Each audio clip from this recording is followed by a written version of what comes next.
right, there we go. Hello, squad. Hello, fam. Welcome to. Oh my, it's recording the wrong. Hold up, hold up, hold up, hold up. There we go. Nice. Okay, hello. Welcome to Roll with Advantage. This is Evelyn coming at you, freshly showered. And we're going to go ahead and get into episode 7 of the Silent Shield anthology series today. If you've seen any of the other episodes, you know the drill at this point. If not, this is a series in which every episode is a one-shot with its own contained story, but the one-shots are interconnected by the theme of the Silent Shield, an organization that essentially works to eliminate paranormal and supernatural and extraplanar threats before the people of the Kingdom of Tarkir ever know the wiser, and so public panic never spreads. Every episode has different groups of agents. They are currently level 11 in this chunk of the anthology. Right now we have all returning people, which is a wonderful thing. I love seeing the characters in different circumstances and in different pairings all interacting with one another. It's really cool. So we have, I believe it's Akeshi's third time, though it is Ryan's fourth episode that you're playing in. Then it's Iova's fourth time. And I think that may truly be the most... Iova might be the most represented shield at this point. Because you have not... One, but two, you've also not changed. Whereas Joe now has played 3 shields. Despite playing in, I think, also 4 of them at this point. Maybe 3. Yeah, no, he's literally done a different one every time. And then, to top it off, we've got Alexi, a.k.a. Weaver, whose name we did not know in the first episode they appeared in episode 4. So yeah, we have a third time with Weaver. And we got a party here that is pretty combat forward, so it's going to be very interesting to see them in this low-key 3-person session that I already informed the players, and I will now inform you, dear audience, is going to be probably more focused on social and exploration than it is combat by a long shot. Of course, that is up to decisions. There's always the players. But we'll go ahead and see what happens in this episode number 7, entitled Standoff from the Stars. So, let's go ahead and jump right into it. I don't believe there's any other last-minute things I'm forgetting here, so let's just go on. So, we're going to go ahead and begin this session where a lot of them begin. We're going to go ahead and begin on May's balcony, the place it is most common to receive an assignment. All 3 of you have been gathered. And the air is different now. You see, in episode 6 of the Silent Shield, there was quite the incident. There was a case that didn't quite wrap up with his need of a bow, as the Shields would like. It was a case that promised something worse down the line. The first sign of something far, far bigger and far, far more sinister. It's been, like I said, about a week since that mission, and the tone amongst all of the agents has changed. Of course, nobody in the public knows anything, because you're doing your job. Everything is going well. But it's been hard to shake that something isn't right and something might be around the corner.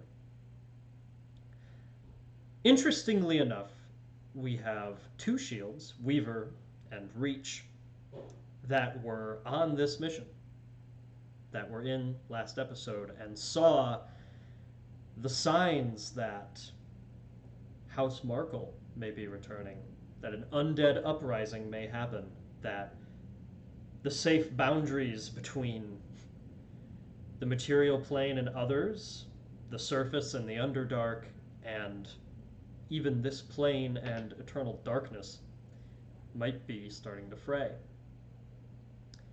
And we have one that was not. So, I will say right off the beginning, however much or little it has to do with the events of this episode, Weaver and Reach, after your team of 4 hardly pulled themselves out and survived that mission, and you went to do your reports as usual, you were told not to give any details to any of the other shields. That being said, Akeshi, you've heard things. Shields, amongst one another, the only people in their lives that they don't have to keep this crushing reality from, they have a way of sharing news. They have a way of spreading rumors and implying things, even without breaking the code of conduct. So, I will just say as a roleplay guide that Akeshi doesn't know everything. You probably haven't heard specific references to House Markle, the long-forgotten and forsaken royal house of the Tarkir and Avarian region. You probably haven't heard much about necromancy. You probably haven't heard much about concerning creatures being enlightened in the Underdark. You certainly haven't heard about the Dark One. But you do know that a group of 4 went on a mission that was a very big deal. And May and the Queen are sending people out and about to keep an eye on things that normally they don't. Double patrols have been formed in some areas. Certain younger shields have been asked to do somewhat odd tasks just to make sure that they aren't missing a second sign somewhere. If nothing else, everybody is on edge. And you now are with 2 of those people. So, the 3 of you are now gathered up on the balcony, knowing that May will be approaching in several minutes. Is there anything you all say to each other? This secret that you are sworn not to break, hanging in the air.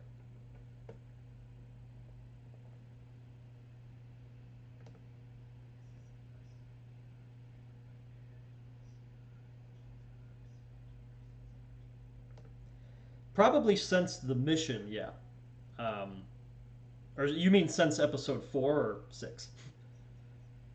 Okay, well, probably not then, because between 5 and 6 there was like a 3 to 6 month time jump. So probably bumped paths a few more times, if not on the job, just in spaces like this.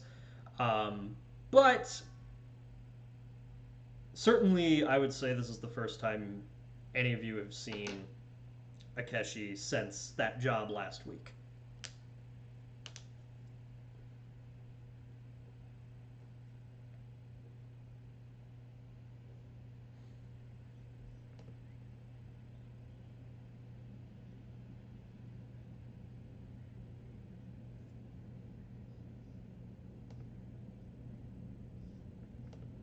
Mm-hmm.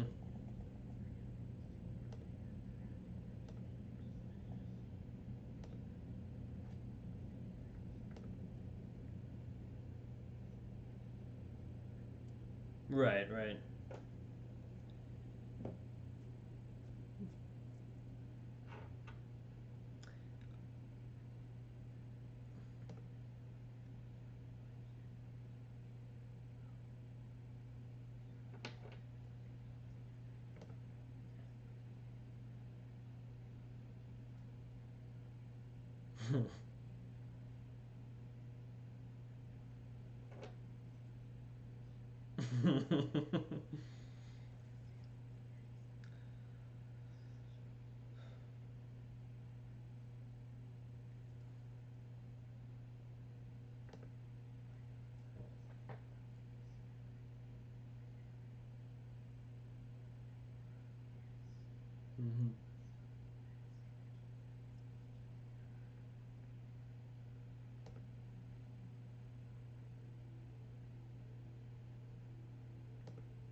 Mhm.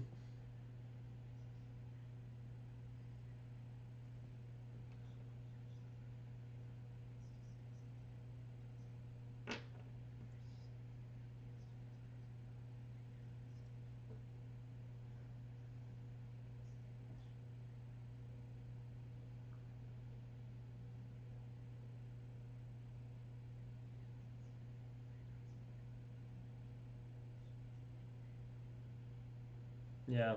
This is like the opening of Once Upon a Time in the West. We're just gonna watch Eova spend 7 minutes trying to swat a fly. And then you're all gonna die. Solid old movie reference. Me. Cool. It's a very good movie. It's got some representation problems with the women, but you know, so yeah. I mean, you gotta. There comes a point where you gotta like things. But anyway, I think at that point, then, the silent intro would be broken by the silent arrival of May. No Silva this time, no special gear is being brought to you, no particular lore is being brought to you, just May. She approaches in her usual position, leaning up against the rails.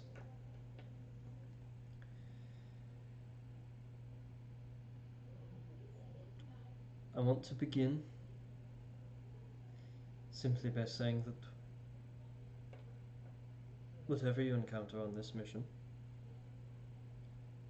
be extra wary. I'm sure you've all heard the rumors. I know you talk when the Queen and I have our back turned. That being said, this is simply a Tier 2, and it is my hope that this mission can be easily contained. The only real concern is that you're going to a very remote part of Tarkir. Due to recent circumstances, I can only afford to send 3 of you. This means that usual strategies might be off the table. And since you will be so far away, it is unlikely that any sort of backup will be able to arrive in a timely manner. It's in a bit of a dead zone, away from most of our usual teleports that we have set up with Silva. You're going to be going to a remote farmhouse in the middle of the fields of the Highland. It's owned by a small family, the Haye family. As far as we know, it is just a father and a daughter now, and a few livestock.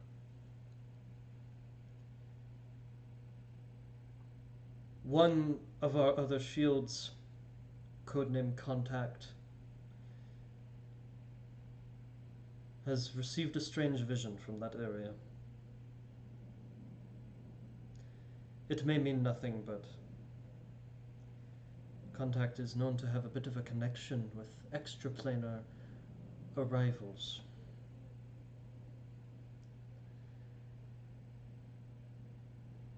The farmers that are there, as far as we know, seem oblivious. But we do need the 3 of you to go in, figure out what little they might know, and see what has happened. Truly, that is all the information I can give you, as our reconnaissance was only able to find a small dent amongst the grasslands. Evidence that something had fallen at one point, but was now gone. Simply, it could have been a tree branch, a rock. Though last time there was a report of a falling rock, it was a visitor from the plane of Earth, so do keep your wits about you.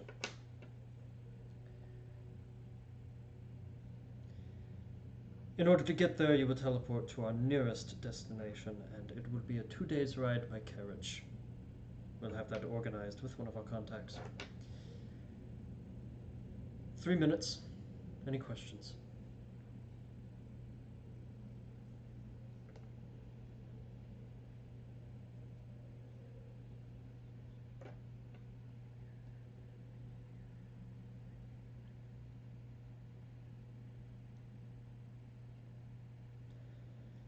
We have nothing but contact's vision. To be quite honest with you, he is one of our more unpredictable shields. If it weren't for the gravity of this month, perhaps I would not take it so seriously, but it's worth seeing what is out there.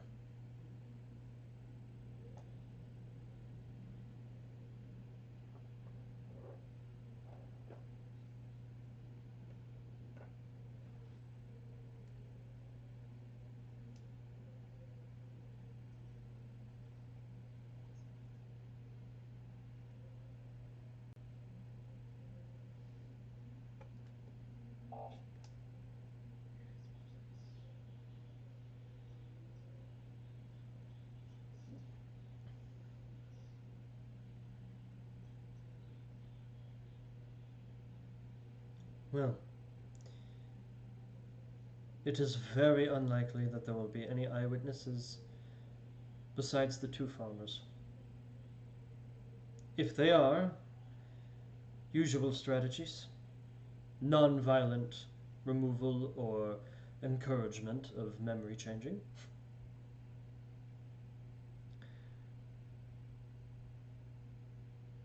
But your motivation should be the same as it is in every other mission. Preserve Tarkia, preserve the stability of the material plane. If there really is some sort of visitor, it would be preferable to negotiate. Violence may inspire a return.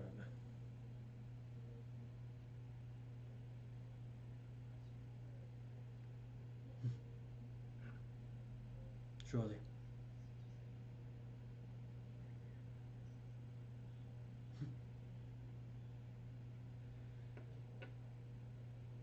Surely you do. Other allies are occupied. There was a recent battle that some of the shields took place in. Just a small skirmish. But we do have a few down. Agent Scythe has been talking about leaving his early retirement due to the injuries he sustained, but he is not ready. New recruits,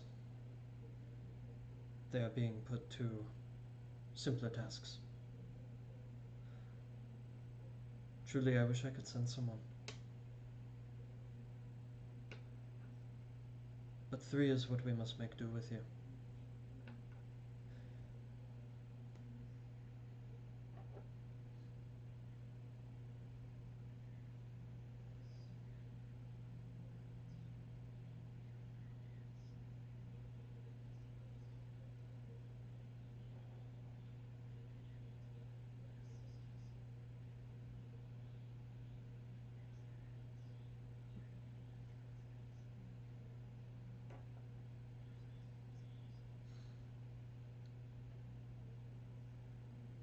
Remain amicable, but make no allegiance with another plane without first consulting the Queen.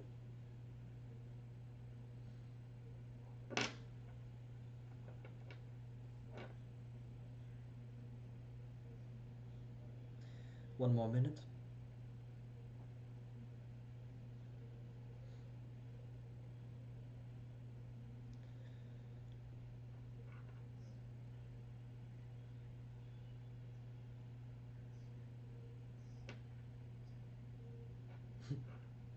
Gotcha. Alright, and she'll just kind of give the three of you a nod. Very well. I hope this goes as smoothly as possible. And Diova, as usual, if trouble does arise, keep them all alive, please. And she will go ahead and depart as quickly and as quietly as she came.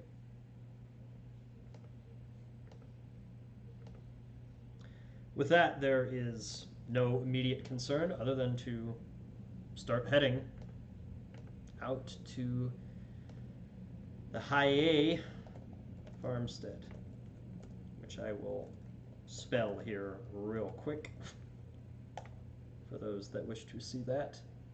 It is French, so half the letters are just hanging out.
Alrighty. So, let's go ahead and get all of you on the road toward this remote farmhouse. Obviously, we are not there yet, but I'll just go ahead and pull you to that screen as we are traveling. So, how do three shields that are technically not supposed to be having a particular conversation, how do they pass the time for 2 days on a carriage?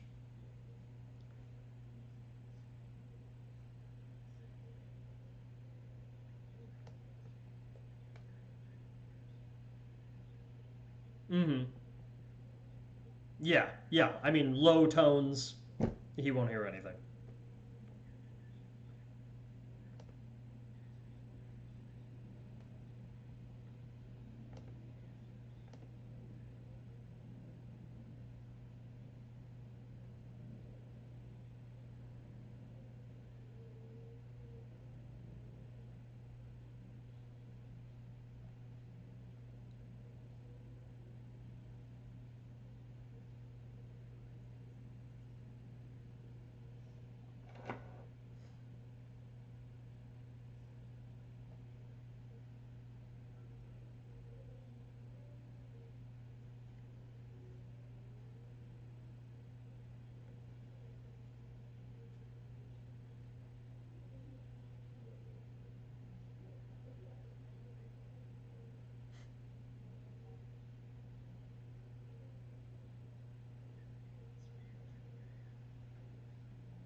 Yeah, nothing in the mainstream, that's for sure.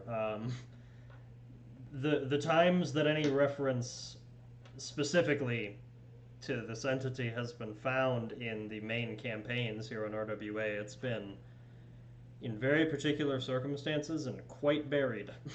So, yeah, it's not easy to find.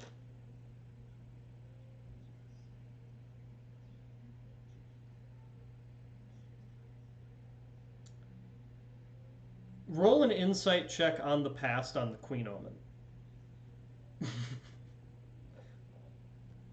See what you thought a week ago.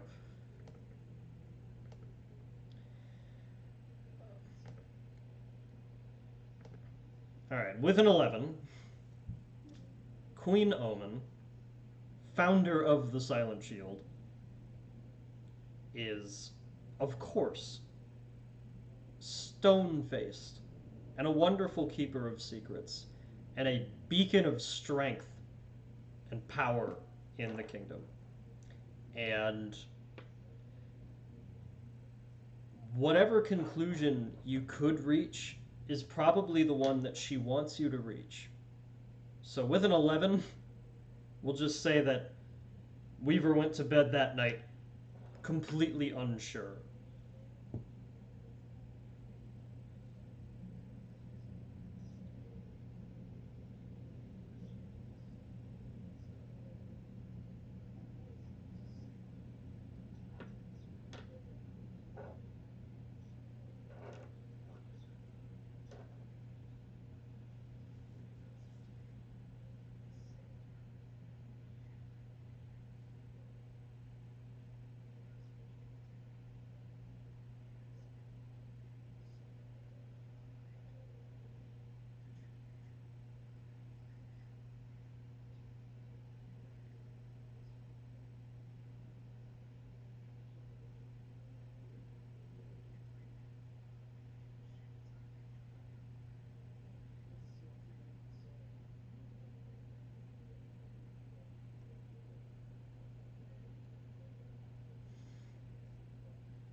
Okay.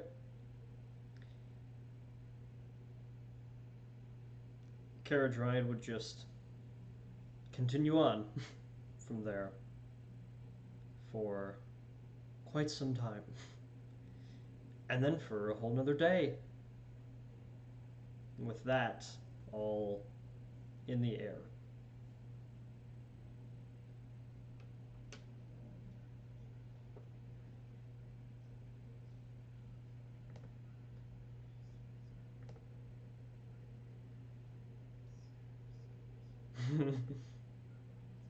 Mm-hmm.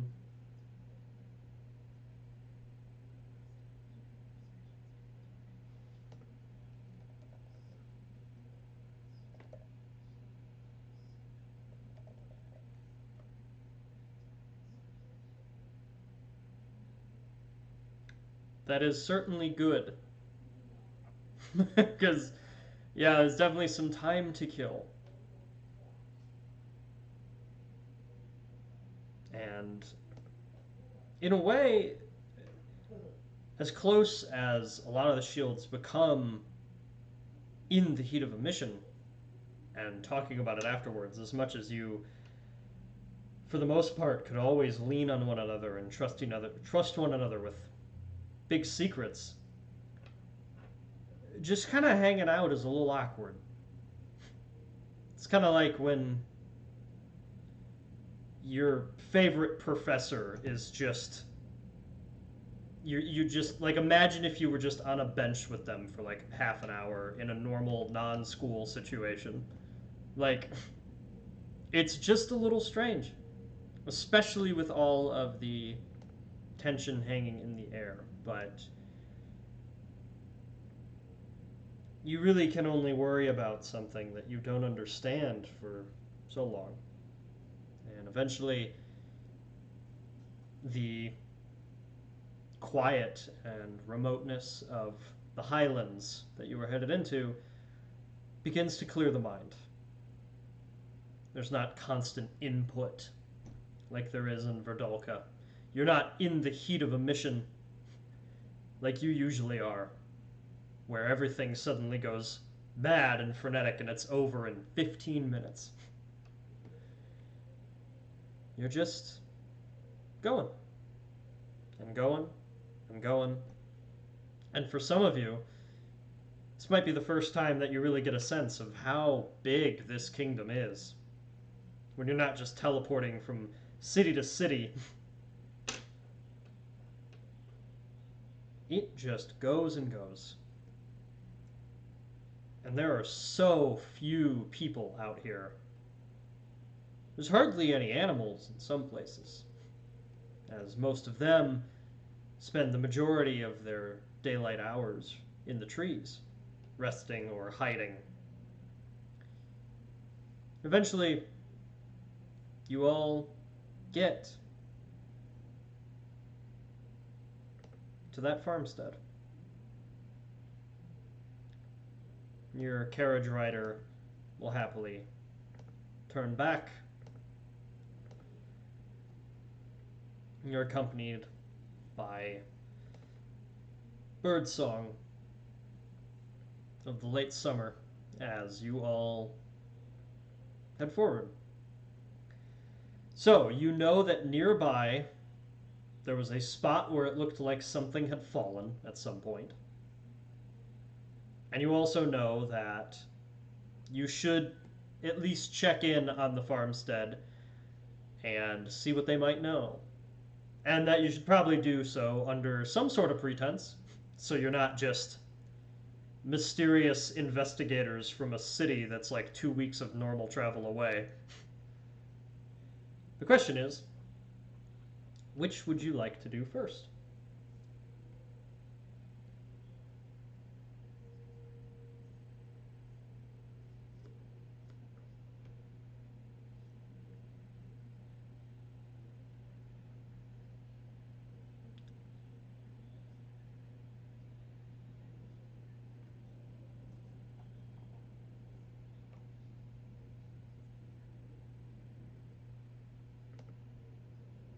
Right.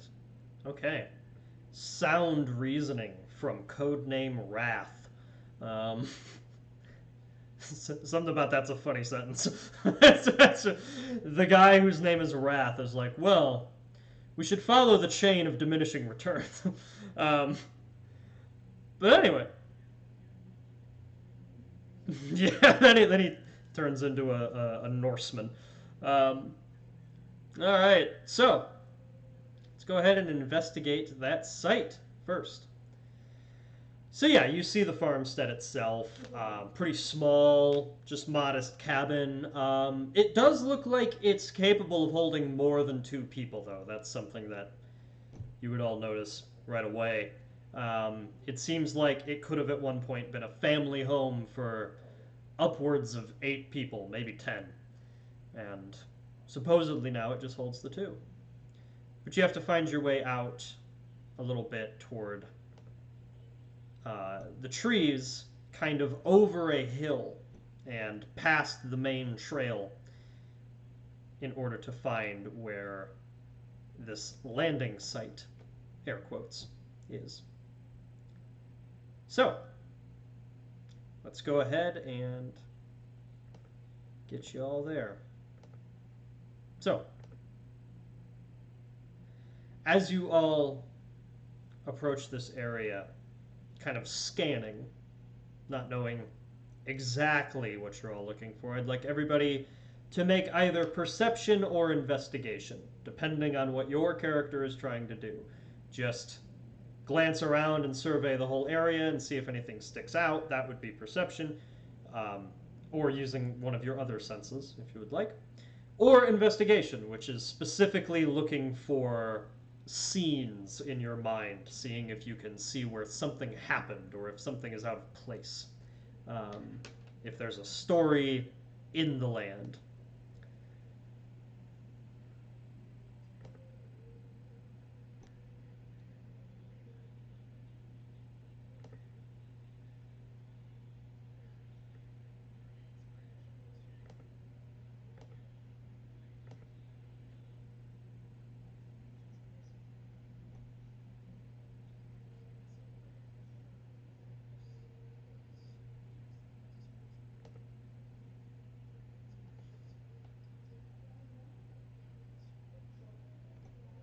Cool. Helping out that 7 wisdom. Hell yeah.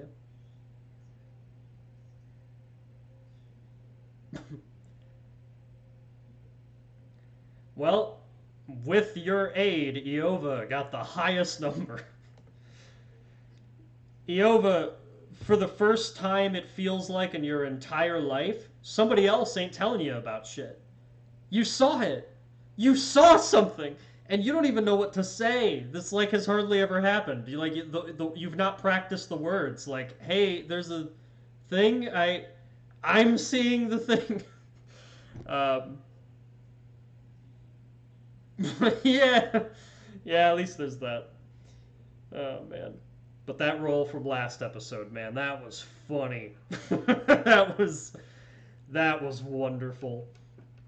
Just taking food from a mysterious entity who growls. Oh yeah, I'm hungry, sure. Oh man. Well, what you see with an 18. So, you're all kind of scanning around, and Iova, you are actually the first to notice that in just sort of the formation of the land, you can sort of see it in the horizon line. There's a spot where the shadows don't quite behave like every other spot on that hill.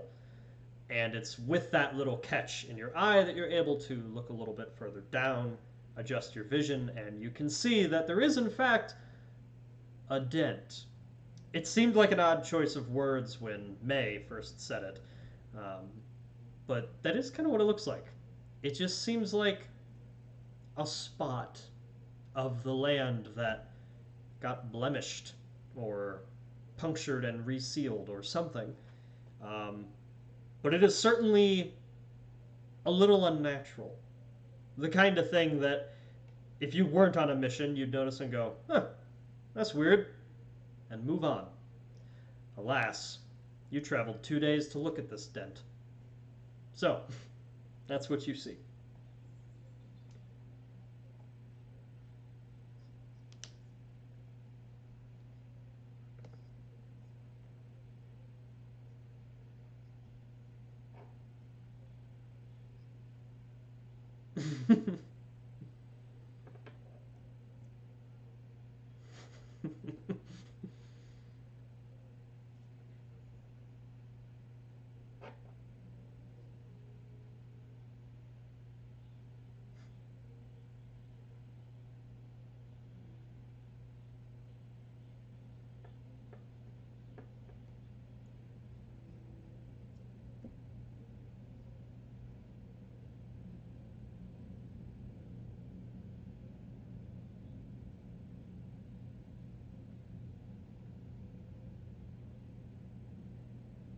Okay, so you all get around this dent. And yeah, you can all see it. It's just sort of almost like a dimple. And as you're all gathered around it, it's kind of wide, but not really. It's maybe the size of like a sports ball. That's vague. There's a lot of sports. Wow. It's, it's between. It's between. Uh, yeah, it's between table tennis and football. Does that help? But it's it's definitely a small-ish size. Certainly doesn't seem like a crash landing, if anything. And there's, at least to the immediate gaze, no other evidence of anything. It just looks like something that happened a while ago, if anything.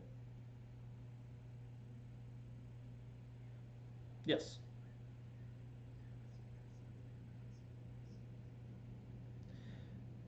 Depends on the numbers. What are those for you? Cool.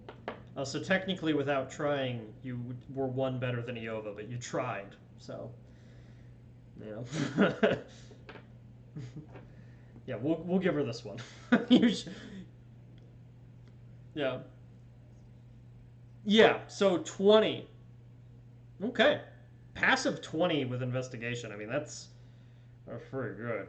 Um, so with that, I would say that you actually notice the oddity first, Weaver. You notice that the actual dimple itself, there is, the grass is pretty tall. So it was hard to notice this at first, but there's a very thin ring around this dimple where not a single seed of grass has grown. Or at least not anymore. It's just this very thin ring of dirt around the dimple that, amongst the rest of the tall grass, was mostly imperceivable. As far as what that means, it's hard to tell, but with your 20 in investigation, you have an idea or two. It almost looks like this piece of grass was cut at that point and then placed back somehow. Or perhaps some sort of weapon or magic sliced a ring around it when somebody was doing something that caused this dimple to form in the first place.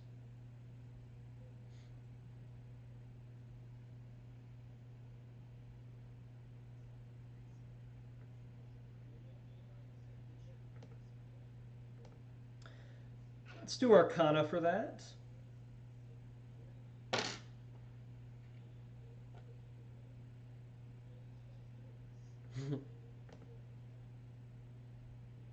With a 6, you are unconfident. So, add that to your list of theories. What about around the landing site?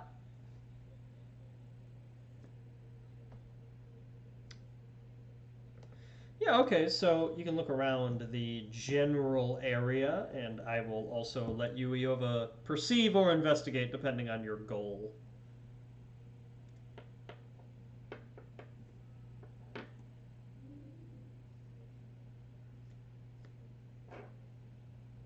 Gotcha. All right. All right, pretty solid, pretty solid, pretty solid, pretty solid. Um, trees nearby. Not too many of them, but there is one. Um, and you can see there's a spot where a few branches have snapped. And for the most part, it looks kind of normal. It just looks like branches that were naturally broken off during a storm or chewed through by an animal. Pretty normal stuff. Maybe just broke off like a dead limb. Um, but there's one in particular that looks odd. It has a very clean slice through it. Definitely looks like the work of a tool, or at least intentional cut of some sort. And it is maybe 30 feet or so away from this dimple.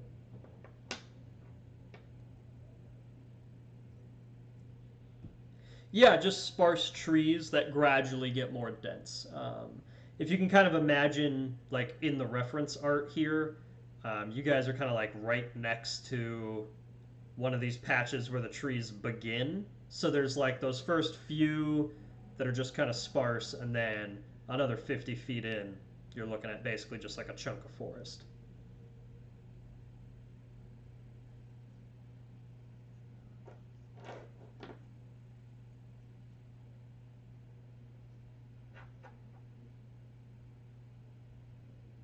Ah, hell yeah, visual calculus. All right, go ahead and roll it. Yeah, no. Go ahead and roll investigation for that.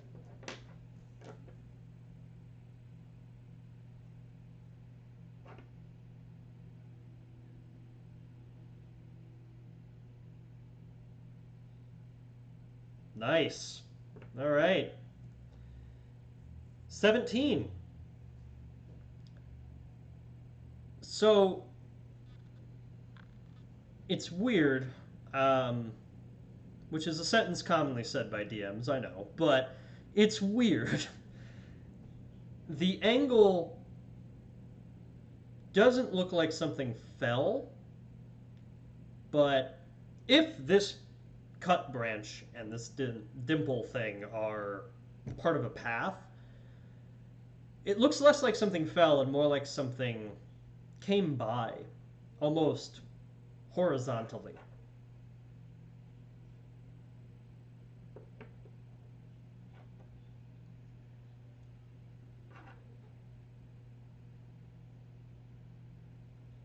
Probably moving towards.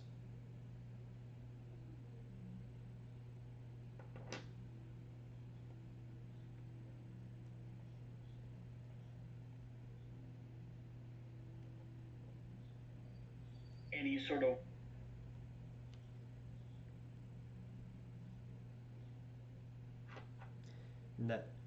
Now that will be a survival. We'll go ahead and do a survival for that. That's pretty good.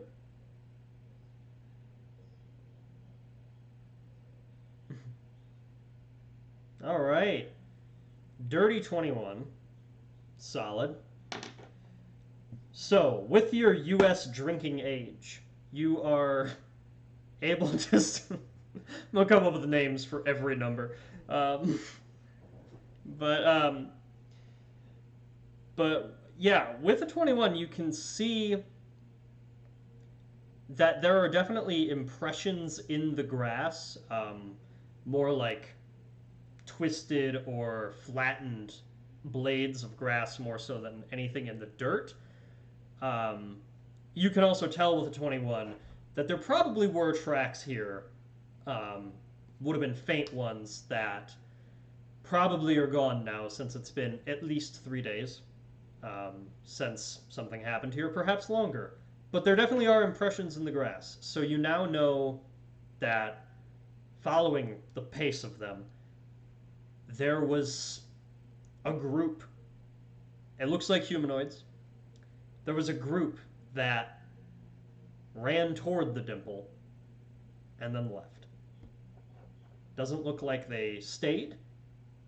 Doesn't look like their tracks stopped at the dimple and perhaps engaged with it in some way. It just looks like they ran up to it and they left. And you can see where they left to for quite a distance, and it's up to you if you'd like to keep following that, because it does go into the woods.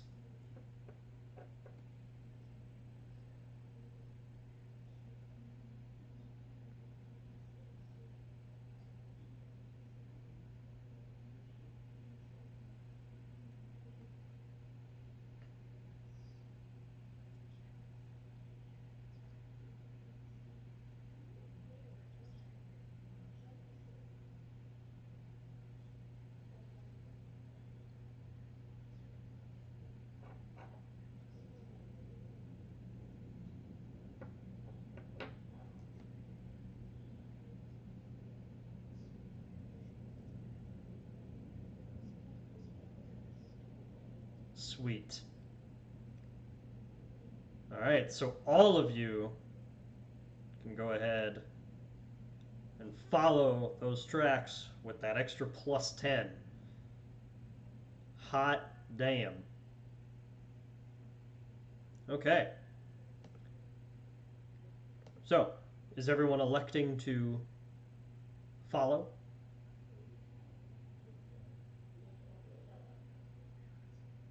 Okay. So, following the tracks for a little bit. It is still daylight, obviously, and the sounds of the birds get stronger as you enter into the trees. But quite a bit of shade kind of overtakes this region. A lot of conifers in this area that are choking out a lot of the sunlight, leaving pretty dry dirt that you're all walking upon. Doesn't seem like there's too many notable animals out, but you are moving quietly enough that there's the occasional deer or large bird that doesn't seem inclined to leave out of safety or fear as the three of you are walking past. And eventually, the tracks end, and you can no longer quite follow them as a falling of pine needles seems to have covered up whatever might have been there. And perhaps, Akeshi, you think to start scattering them, see if you can follow them further, but before there's much of a need to, you hear voices. And this is when I'll just have all of you go ahead and roll those stealth checks just to see what we're working with.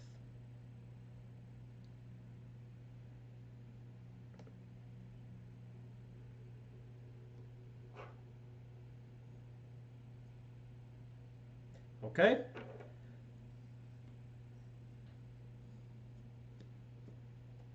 Nice. All right, 21, 25, and 39. You can canonically sneak up on Tiamat with that. Just so you know. Well, actually, I think she might be powerful enough for the Pass Without Trace not to work, come to think of it. But, yeah, probably. I don't know. I mean, you're at least sneaking up on, like, a lich. like, that's pretty damn good. I don't think liches have plus 20 to their perception. All right. So, all of you are completely obscured with those numbers, well beyond the passive perceptions of any of the creatures out here. But as you approach, you're hearing voices, and they do sound foreign. Not in a material plane dialect way, but in a vocal cord way. They just sound.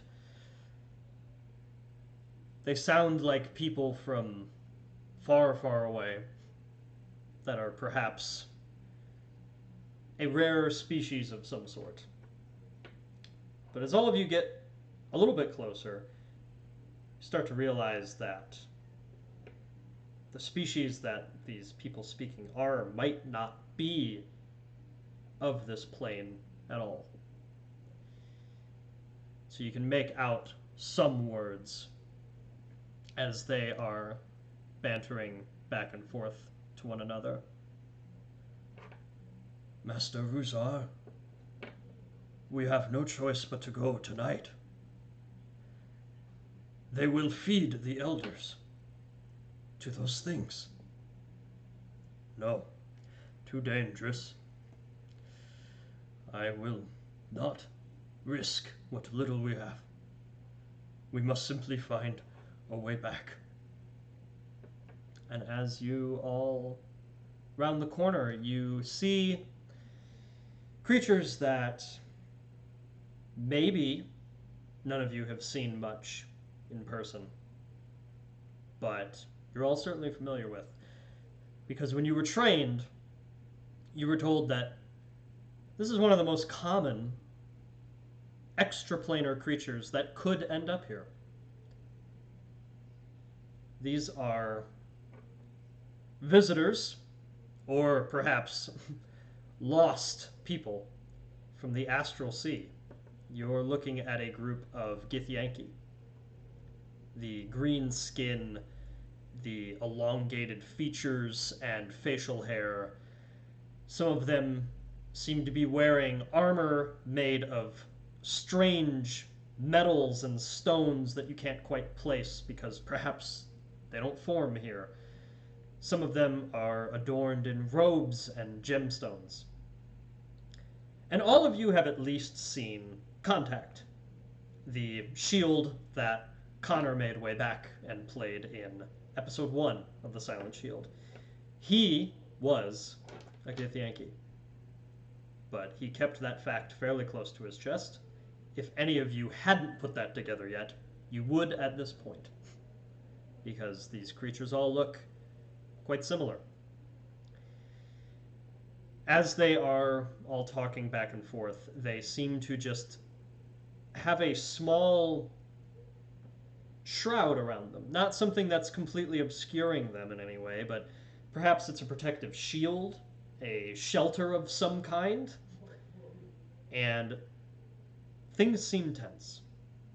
And they all seem to be talking primarily to a slightly older looking Githyanki who's wearing blue robes, who they are addressing as Ruzar. Seems to be the decision maker that is here. And Ruzar keeps saying to all of them, we simply find a way back. There is no reason to stay when they are already lost. Ruzar, you must fight for honor. These are our sworn enemies that have taken our siblings. No. They may have done what they did up above. But this fight must not bleed into this world.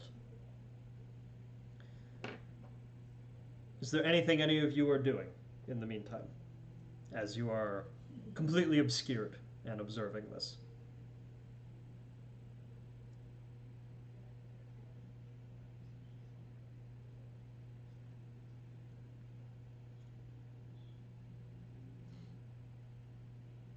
Very well.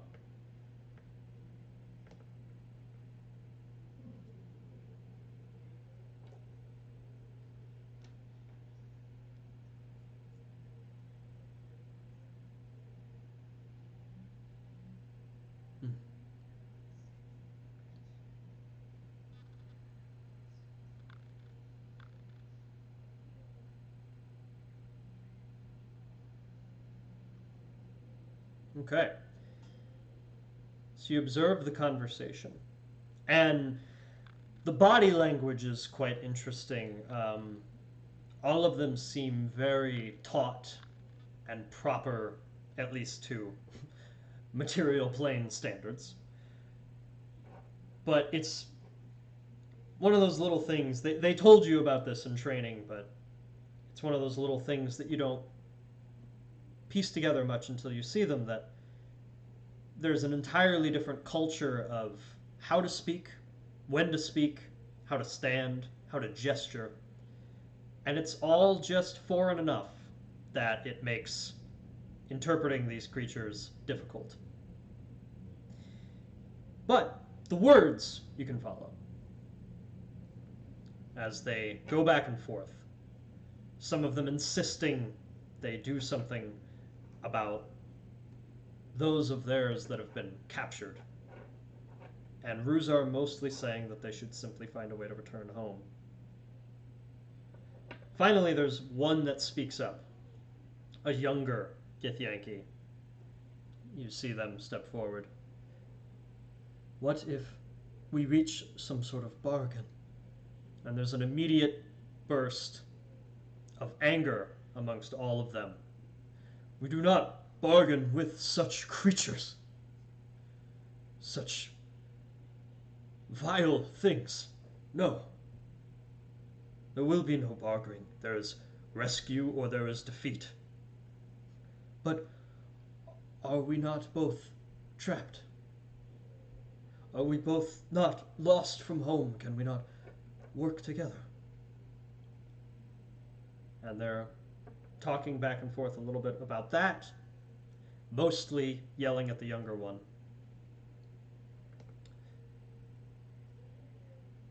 Mm-hmm. Yeah.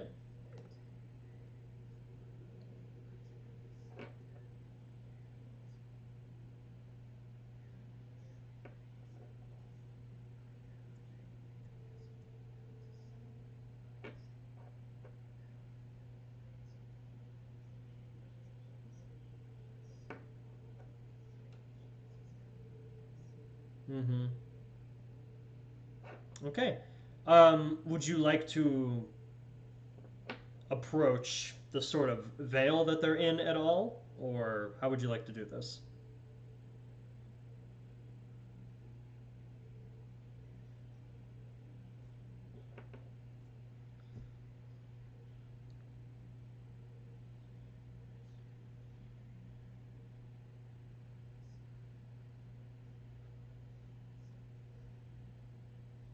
Okay. So,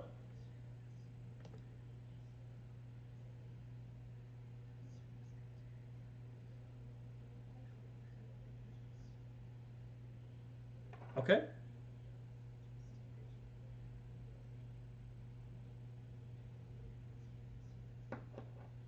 All right.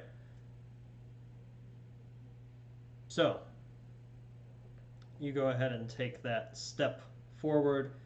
You have comprehend languages going now, and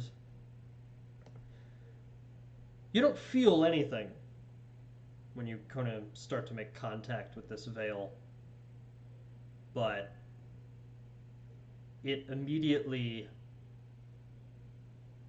folds as if composed of some sort of strange fabric. It doesn't make any sound, it doesn't feel like anything against your skin, which makes it all the more uncanny. And as soon as it does, the Githyanki all become alert. You hear some of them draw weapons, but you hear their leader say, "Hold. Hold. It may not be an enemy." And with Pass Without Trace still active, it seems that the Githyanki just know that you're very close, but they have not locked eyes with you.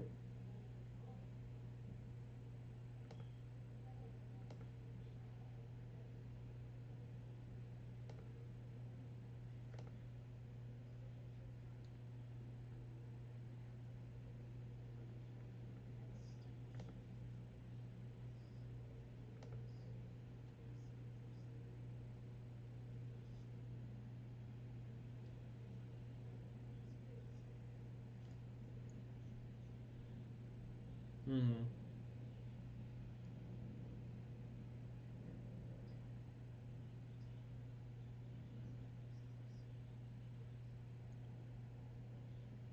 Okay.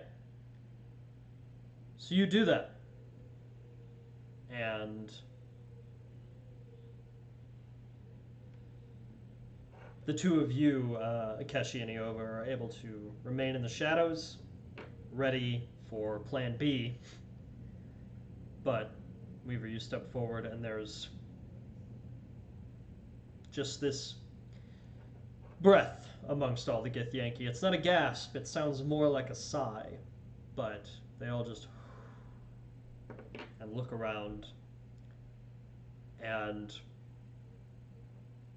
Ruzar sort of approaches and kneels beside you,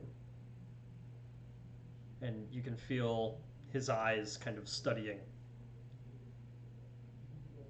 you. Look like none of this plane I have seen.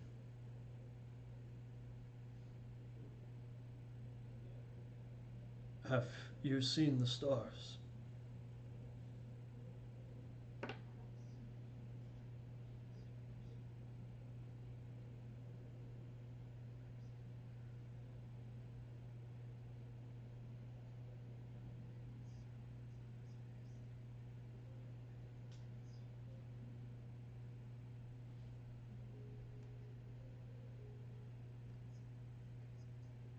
Mm-hmm.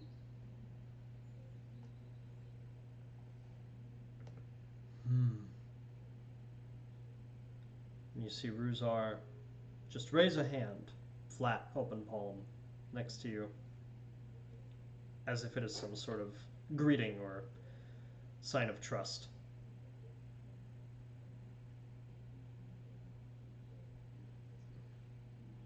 Okay.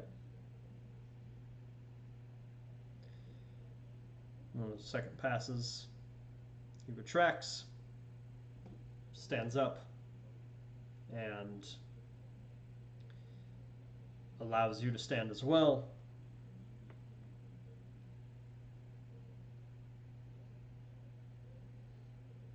We've been hidden here some 4 days. How have you found us? And I will also share the art, before I forget to, of Ruzar the Red.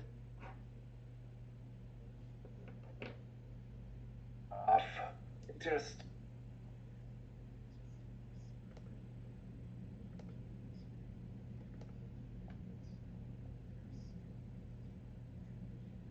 Mm-hmm.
Mm-hmm.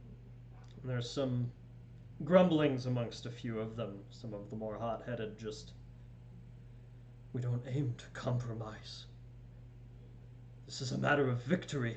And there's some more mumblings, and eventually Ruzar raises 2 fingers up, and it seems to be some sort of gesture. As all of them get quiet, the debate ceases very quickly.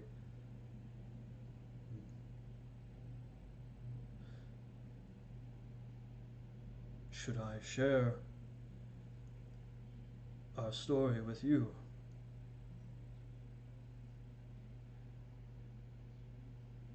How do I know you won't use it to aid the enemy?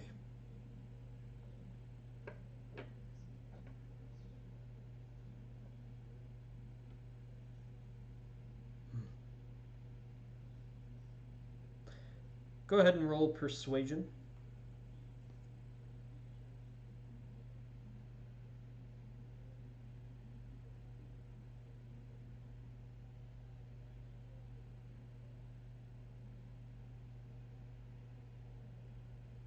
Okay. 15. Russo.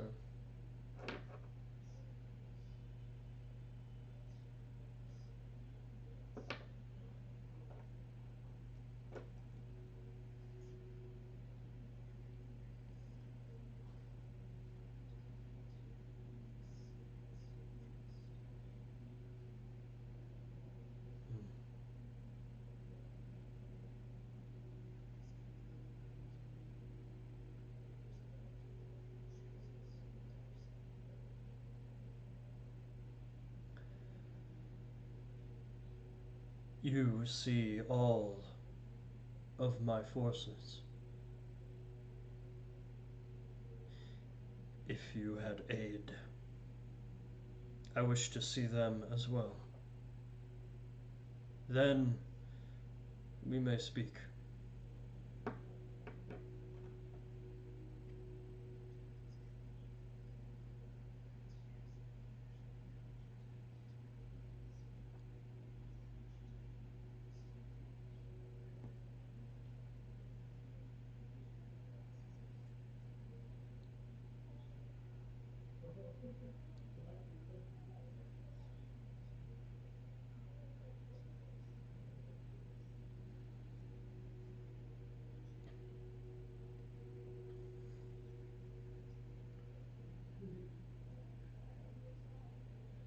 Mm-hmm. Cool. So visible, but not making parlay so much. Cool. All right. So all of you now visible. You see some of the other more reluctant Githyanki warriors now seeing all of you. They also sheathe their weapons and they do the same, open palm up toward the air. It's a little bit like a wave, but just sort of different. Like if waving and shaking hands and all of that just developed again from scratch in a different timeline. They're all just it's a little different. But Ruzar looks around now.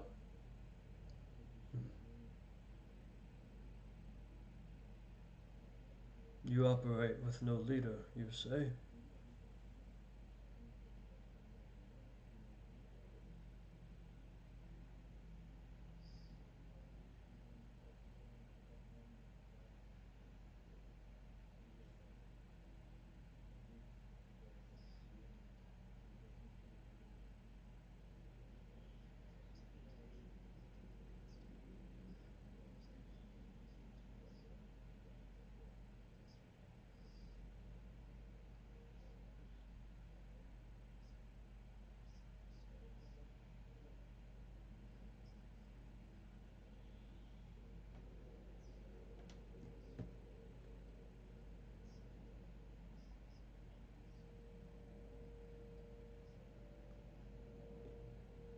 Hmm.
We are a group of communicators.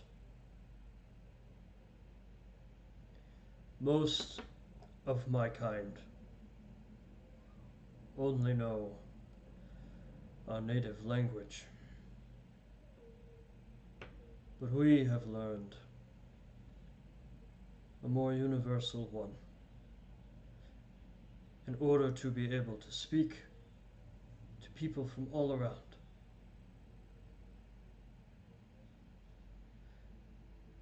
In some ways, you are as lucky as I am unlucky. If any other Gith landed here, there would be no trust.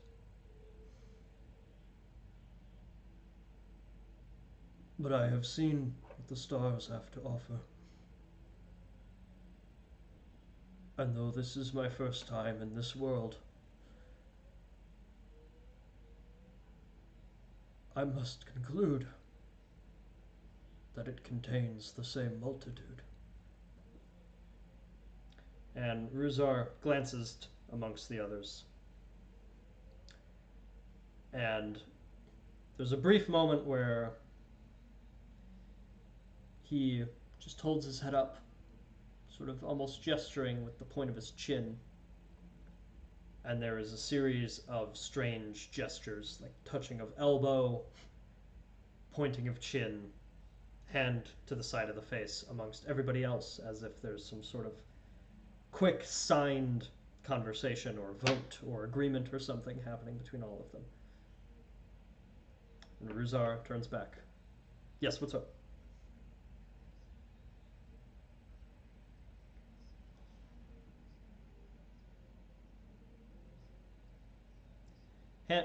Hand to face. Hand to face up here.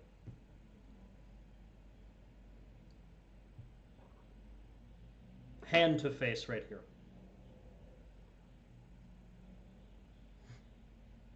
Yeah, I mean, it's not... You don't, you don't know what it means, but they're all... So, Ruzar turns back. There are two problems. One has blinded us from the other. A skirmish with our nemesis began in the Astral Sea. It is as usual. We have seen much, and they wish for wise minds to take for their young. It has been this way for countless generations, a grudge that may never end. Because of this, I and all I know are sworn to destruction whenever the enemy is encountered. So we fought. Neither won, and in the chaos, as both of our ships and our people were greatly wounded, one of the enemy pulled some strange, forbidden strategy, opening a rift, and we arrived here, wherever we are in your world. Since then, both us and the enemy are all that is left. And we're not able to get back. I think that our conflict with the enemy should no longer apply when we are no longer in our own plane. and should also no longer apply when they still outnumber us. And also when neither of us have a way to get back. It is because of this that the young one here has suggested compromise, though we have been very reluctant. I don't know what the enemy plans.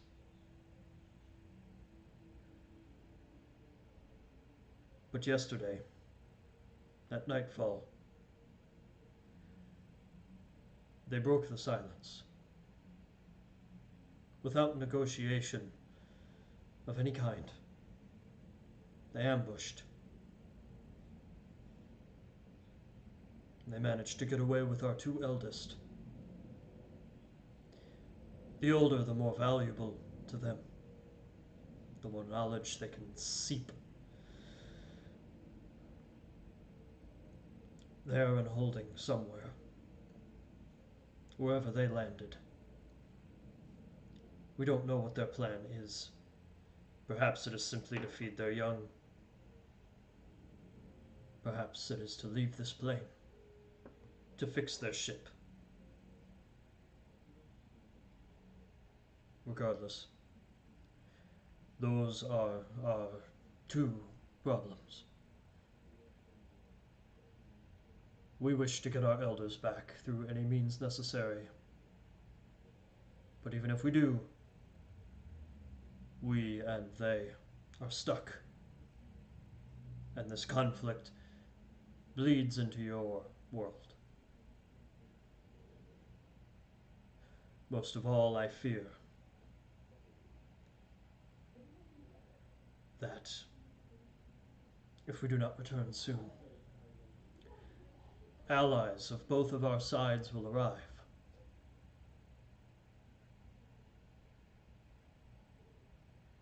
That seems like a loss for everyone. What say the three of you to any of this?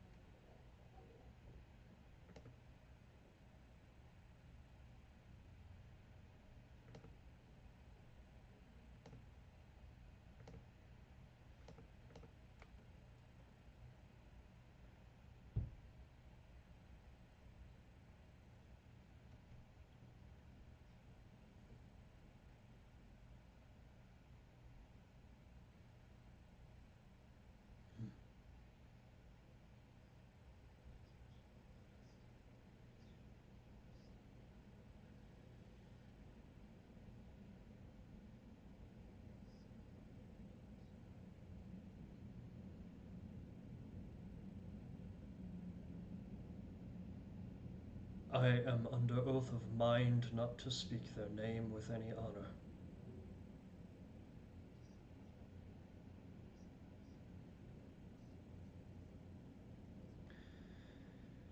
You may know them by their less proper name, a description of what they do to their victim. Mind Flayer.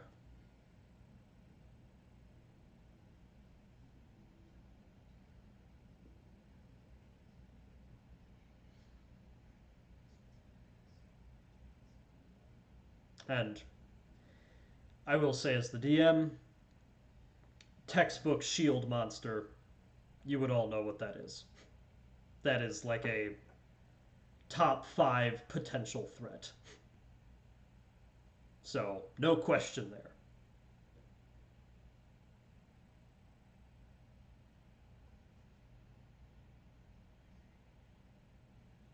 No, not yet. Just that they're here somewhere.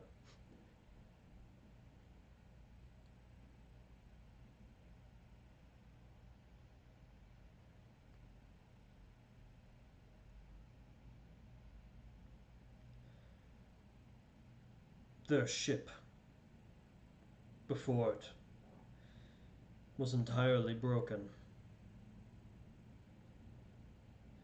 managed to fly its way over to that hill. And he points in the general area where you all just were. We chased it, but it vanished. Somehow. And at that time,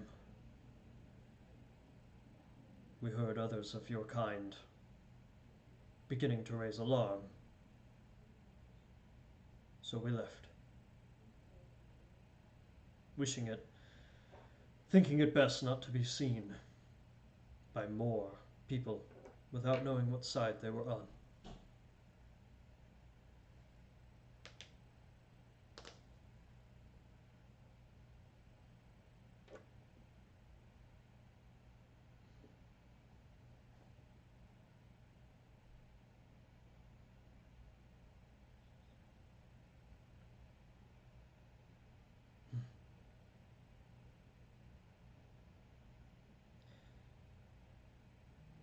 If we approach, I fear there is no chance for dialogue.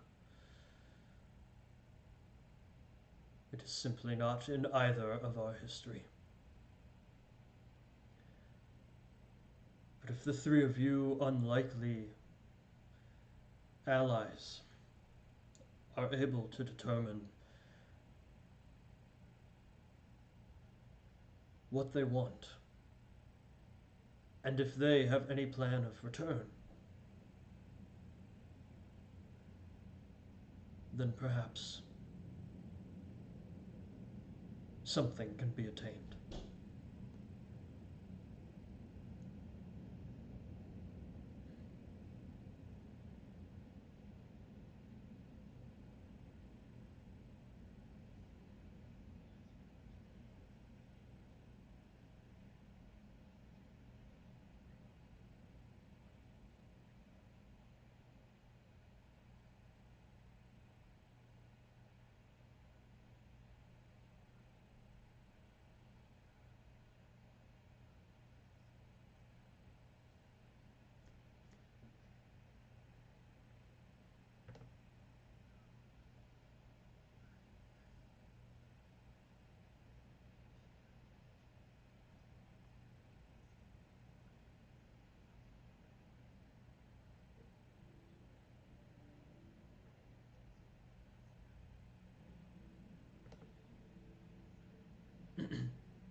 Yeah. But the idea of, after dealing with the most recent encounter that they had as a shield, the idea of losing one's mind to some other force shows a visible discomfort. Mm-hmm.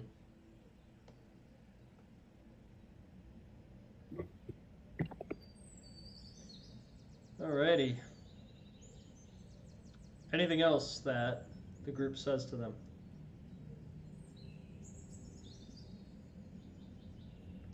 I agree. I think you all should stay here and we can handle this.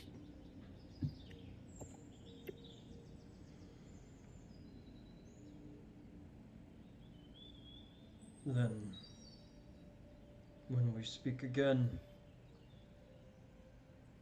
may we have resolution. And Ruzar will give you the same open palm gesture. Weaver will return it in kind. I have an idea of where they could be. Do you happen to know the last time when they fed, or would have encountered any lesser minds before landing here? We were told of a farmstead where there were 2 individuals. I have fear if they were simple commoners, simple farm folk, illicit mind flayers would have, unfortunately, an easy pickings, as they say. It depends how hungry they were.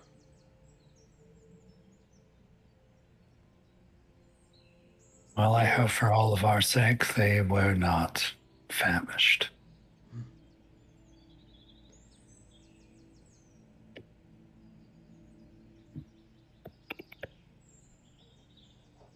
All right. Anything else? That'll be all for me.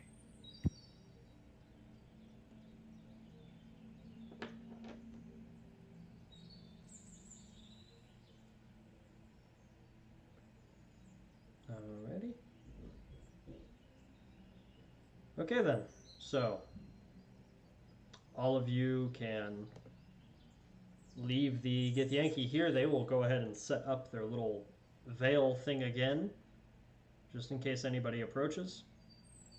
But otherwise, they're in such a remote part of the kingdom that they've gone this long without anybody noticing them. So now the question is, do you head back to the Dimple, or do you approach the farmhouse?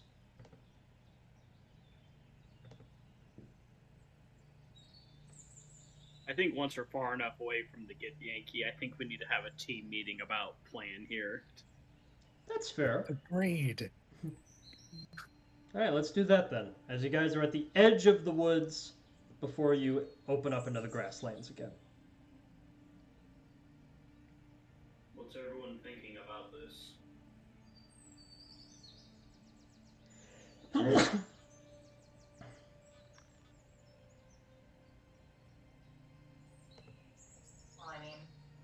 I feel like our priority is just getting rid of them first and foremost.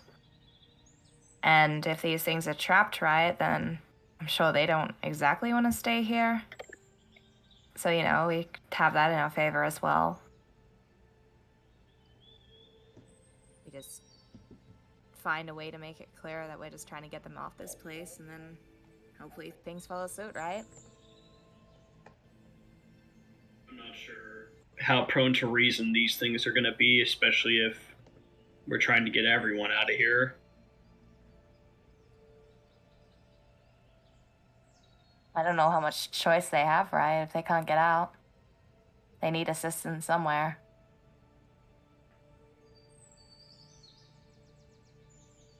Well, they certainly can't stay here.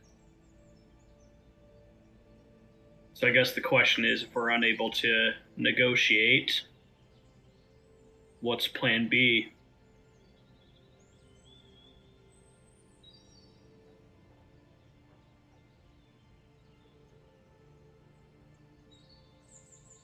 Plan B is we wipe the situation from existence. And we try to get the Githyanki out of here. Normally, I would totally agree, but if they end up getting killed here, then it's like, if they have reinforcements sent here and they see that they're all dead, that could just very quickly drag us into all this. Oh.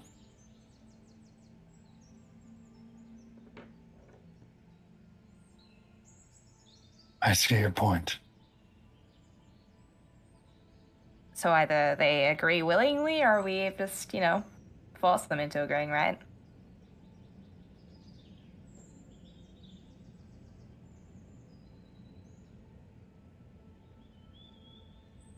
Weaver will nod. I have to admit, I'm not particularly prone to trusting either of these groups, but I think we're going to have to try and cooperate. That's the way this situation ends best for us.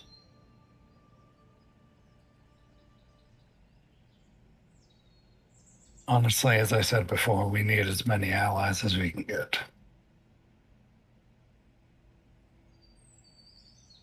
I just am not particularly fond of the stories I've heard of mind flayers. They're a bit parasitic in nature.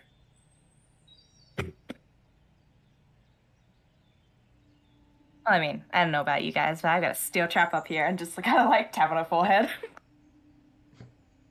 And she gives a thumbs up and a nod. It just laughs. It just nods.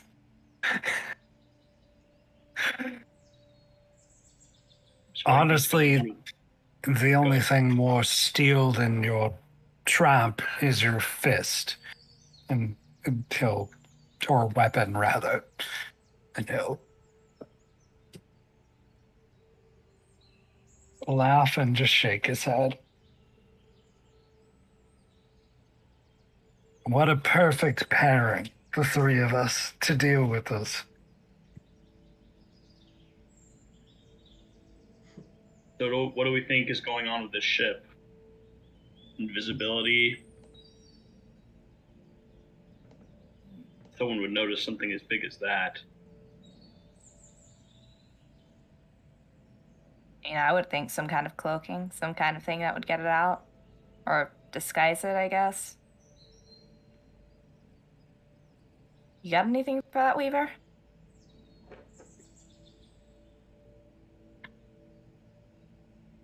Yes.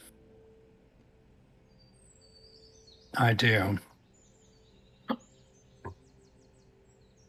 We need time, though. That's the only measure How much most time are we important. talking? Enough.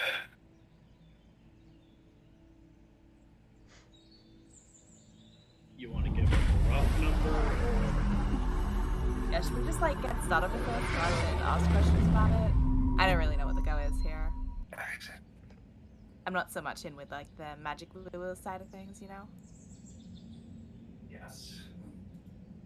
I can understand.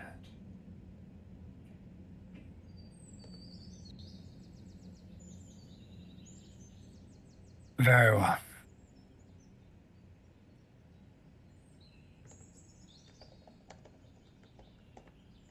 I think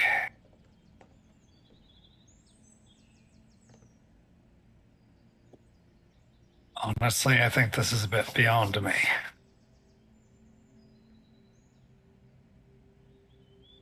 If it is a large device, I don't think I have the capabilities. It is not.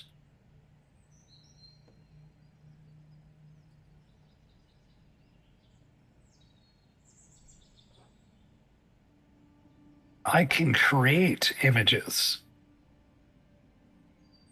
Sort of. I'm just better at making things change or disappear. If that makes sense.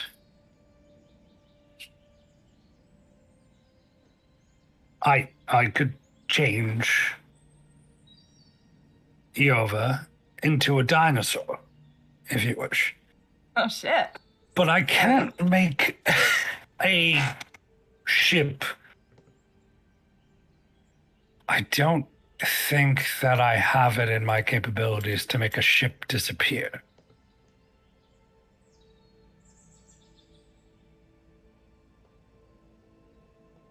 Like I Nothing can. like that farmhouse, though, right? I mean, we could ask if they saw anything. They definitely saw something if they were raising an alarm.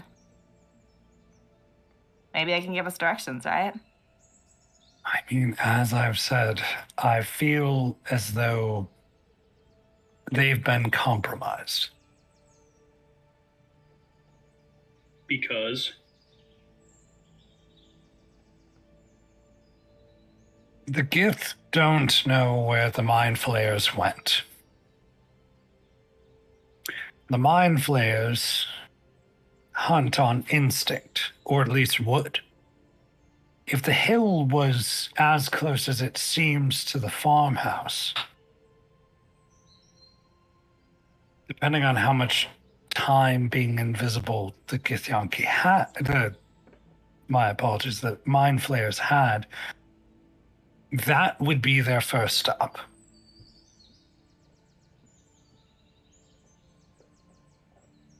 Controlling weaker minds. There's something to be said in following in something's steps if you're trying to find it, so even if they've been compromised, as you've said, like, I feel we can at least get something there. I agree. I think the farmstead is our next venture. And I am very glad that we went to the woods first.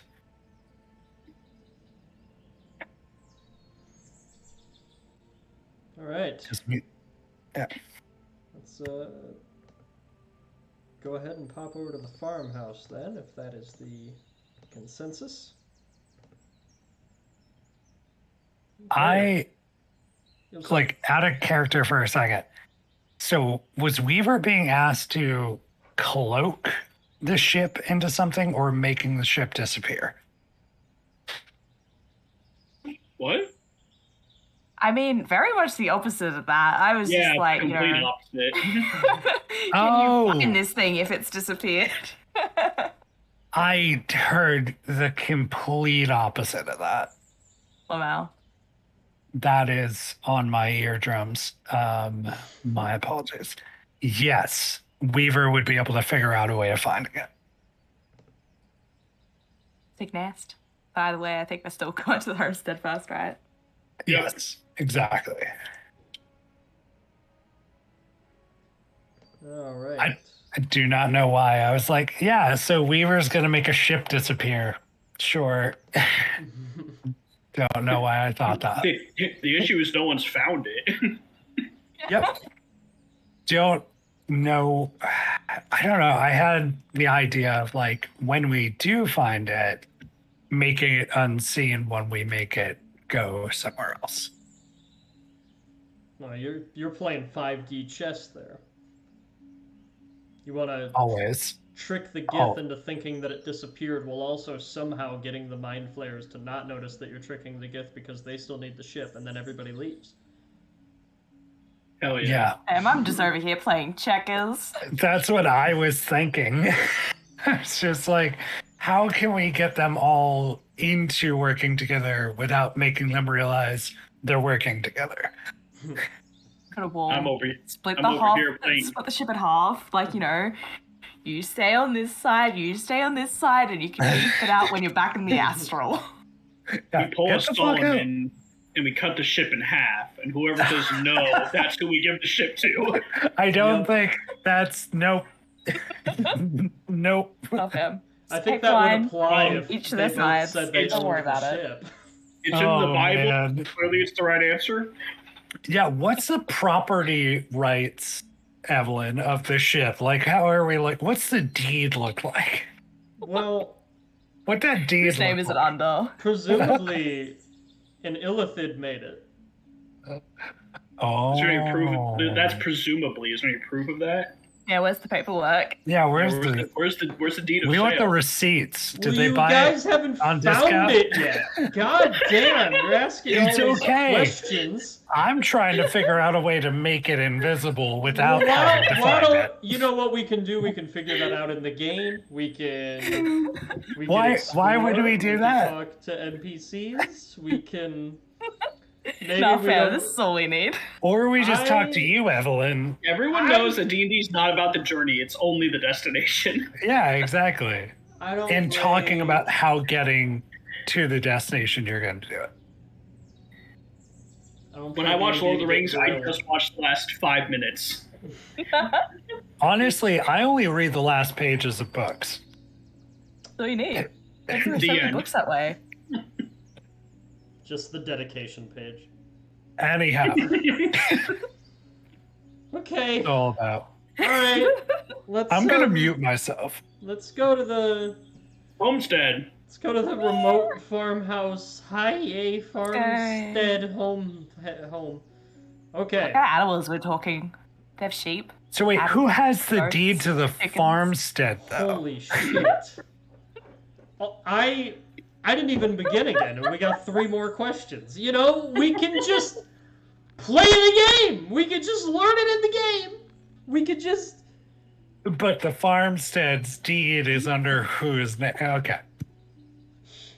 I just want to know what animals we're looking at, fam. If That's you all I want. really want to know, you can ask the man at the farmstead. And First question I'm asking. And I'll do something. I can't promise Nowhere. it'll be good, but They have ducks. so you approach Gemma. the farmstead.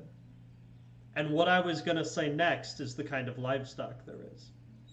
But now I feel like I don't know if y'all have earned it. I don't know if y'all have earned a description of this farmstead. Do you want us to roll perception checks to see if we notice? I'll roll. Roll perception roll checks perception checks. on the livestock. That's where I'm at. Roll perception on That's the it. livestock. 25, Evelyn. Oh shit, yeah. Also dirty 20. Let's go. Okay. With a bunch of high numbers. I'm so glad we used those rolls for this roll. Yep. Yep. Look at all those nice numbers. Look at all those chickens. So, in this farmstead, there are 2 bulls that are grazing out, grassland bulls, kind of with the long hair and everything. One of them looks like it has a braid that somebody has done. They are off grazing in some of the hills where grass is still able to grow, away from the conifers in those sort of tall grasses. There also appears to be quite a few chickens, and there also appears to be a handful of sheep. I don't know how much, I don't know what the term is for sheep. Herd? Is it just herd for sheep? Yeah, it's a small herd that are all kind of, and there are stations where you can see it's pretty clear that they have been used to make wool and to tailor things out of that. And last but not least, there is also a dairy cow that is hanging out in one of the pens kind of near the chickens and everything, where they get milk and eggs and all such things. Looks like as far as meat consumption goes at the house, it doesn't look like they're slaughtering any of the livestock, because you can see hanging racks that look like animals from the nearby forest. Looks like there is a drying chunk of meat that looks like it's probably from a deer. There is 2 skinned squirrels and a 3rd one that is still got all of its fur on. And most of all, there is a little meadow attached to where the sheep are that currently is blocked off from them as they're all kind of just in the straw and everything.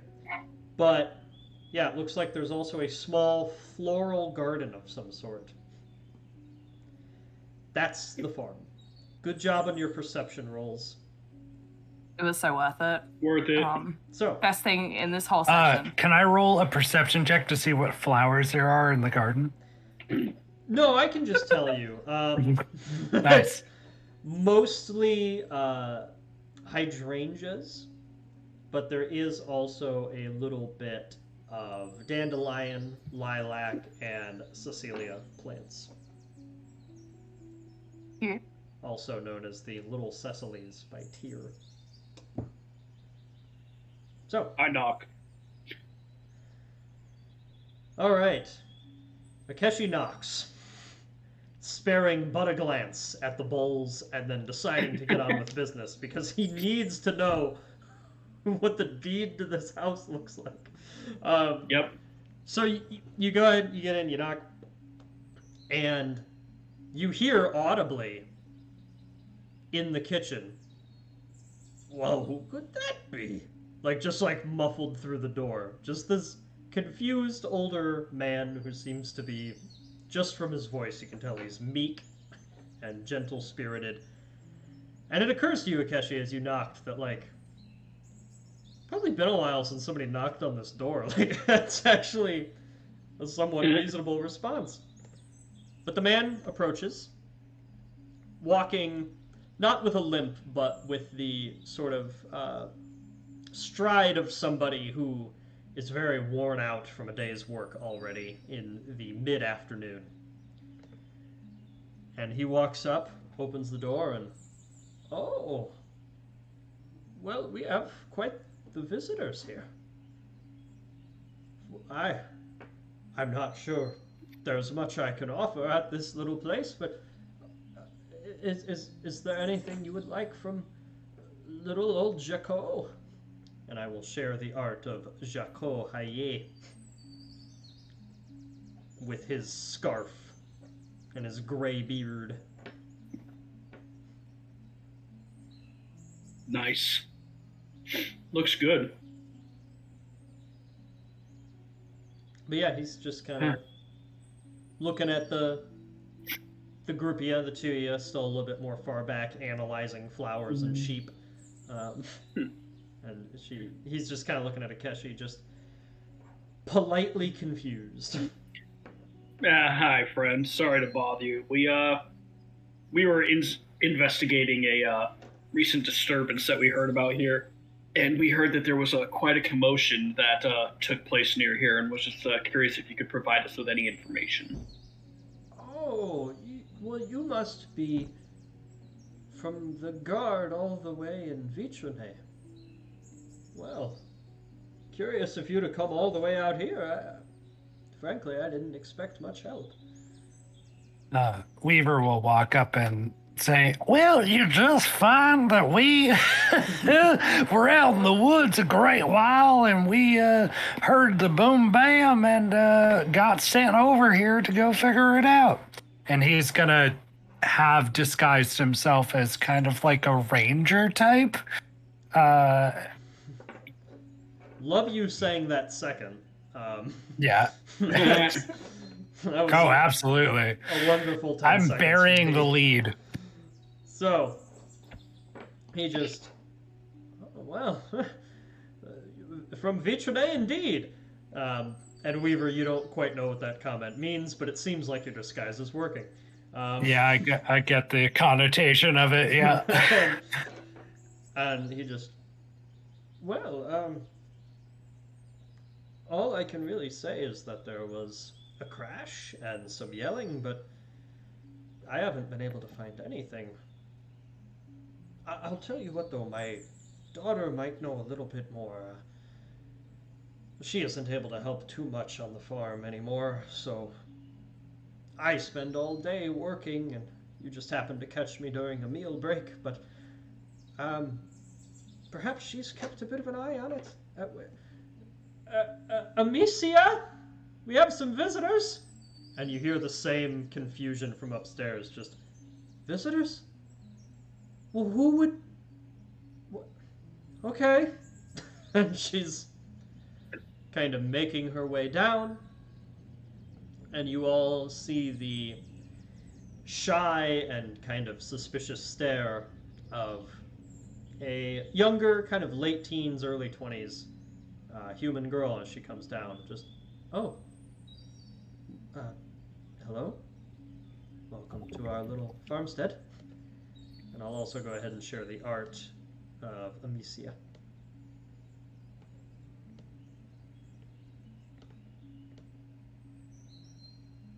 So I have two quick questions. Yes.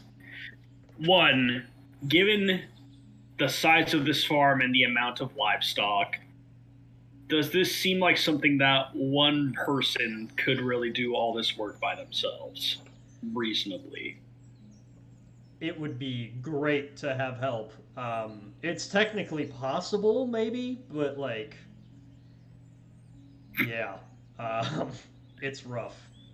And does he hold himself like someone who runs himself ragged running a place like this? Because he seems fairly laid back. Yeah, he's kind of chill. he's kind of chill about the whole thing, at least as he's presenting himself. Doesn't appear super exhausted, but he certainly seems worn in general. He's got one of those, like, could be 40, could be 55 faces, just depending on how tiring his life has been. There. But it's hard to tell. All right. And Akechi will basically pose the same question to her as he did to the gentleman, just asking if she's heard or seen anything, out of the ordinary. Well, yes, there was the crash, but there was no sight of anything. Then there was the yelling group, and then they were gone. I hardly caught a glimpse of anything, really. But I have gone poking around the area a little bit, see if I could find anything, and well, I could tell the land was marred where the thing had crashed, but nothing else. It was almost as if nothing had happened. So, with these two talking, since there's suspicion that these two have been compromised, Akechi being, level 11, he's seen some shit. Do they seem magically compelled in any way from how they're acting? Ooh, okay. Dice. Let's do an Arcana check. Fuck! Okay. Well, this is not gonna go well. Okay, it's actually a lot better than I thought. 19. 19. No trace, really. There's no lack of gleam in their eyes. There's no odd posture. It doesn't sound like there's a literal block in their head that's keeping them from saying certain things. Yeah, so far it doesn't seem there's any sign. You mentioned a yelling group of some kind. Could you elaborate on that for me? Yes, that couldn't make out much of what they were saying. It sounded like they were chasing something, perhaps whatever fell. I think I remember one of them bringing something up about falling or hiding. It's really hard to say. They had quite a strange way of speaking as well, from what I could tell. I wonder if they'd all had a bit much to drink before they ended up here. Really, the question is how they could end up, well, quite frankly, in the middle of nowhere and somehow disappear. There's not many places to hide out here.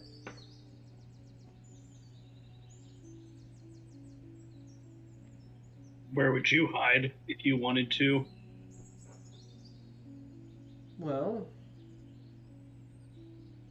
I guess your best bet is to go to the patches of woods and move at the cover of night, but even then, once you get beyond our little valley, it's plains and plains. It's really the lowlands where you get more common terrain like this. The highlands. It's a lot of nothing. Well, you probably already know that, but point is, I'd be surprised if there was somebody hiding anywhere.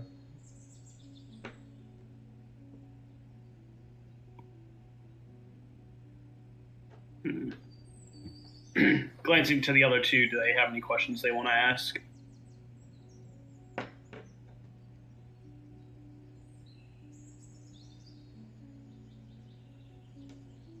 I don't think Eova has any. I haven't seen shit, it seems like, so. I would agree. In the meantime, Jaco is going to kind of... Oh, go ahead, Weaver. I hate to bother y'all and all that stuff, but being out in them woods and whatnot got me mighty dirty. Do you mind if I go and wash up real quick in a basin of water or something? I haven't had a lick of fresh, clean water in a couple of days. Oh, well, I actually was just about to make some sort of offer. We have a bit of a fresh stew going right now, and well, it's not often I get to feed a group much anymore, so... What you got cooking there, friend? Oh, it's mostly vegetables, just roots and such, bit of spices we got from a trader that came through a while ago, some very kind woman by the name of Elna. Janazi, actually. I'd never seen one of those before. Well, anyway, it's squirrel and vegetable mostly, but I think it's going to taste quite good. If you would like to get yourself out by the basin, you can actually find it. Maybe Amicia can lead you. And he's kind of pointing around the house. Amicia, her eyes, at the idea of all of you coming into the house, her eyes have noticeably widened. And she, Father, maybe I should be getting back to my room. I don't know. And you see this immediate compassionate look on her father's face. Just, I'm sorry. I forget sometimes. One of those days. Actually, I hate to say this. My friend right here has a story for you. You seem like somebody that would really enjoy a story. So when I go to the water basin, how about my friend here could tell you a story, and then when we come back, you can go back to your room, and we'll all get ready for a nice fixing of a meal. I'm sure I could find the water basin on my own. Well, sure. All right. I'm not the biggest farmstead. I'm sure you're right. Amicia, just go on. It's okay. And there's a look of relief on her face as she heads up the stairs. And Amicia, my friend's got a story for you. Don't you want to hear it? And Jaco takes a little bit of a step forward, she's not well. She has days that are better spent inside. That's all. Oh, I'm a bit of a mystic myself. Do you mind if I check her out and see how she's doing? I've been known to heal here and there. I don't know that she'd like that too much. She tends to. And you can see Jaco noticeably getting a little uncomfortable. Amicia is rushing up the stairs at this point. Weaver's running right after her. Okay. So. I was going to try to sneak and find my way up into that room, but instead I am rushing right after her. Okay, so you brush past Jaco, his pleasantry and good graces lost, and head straight toward Amicia. What are the two of you doing?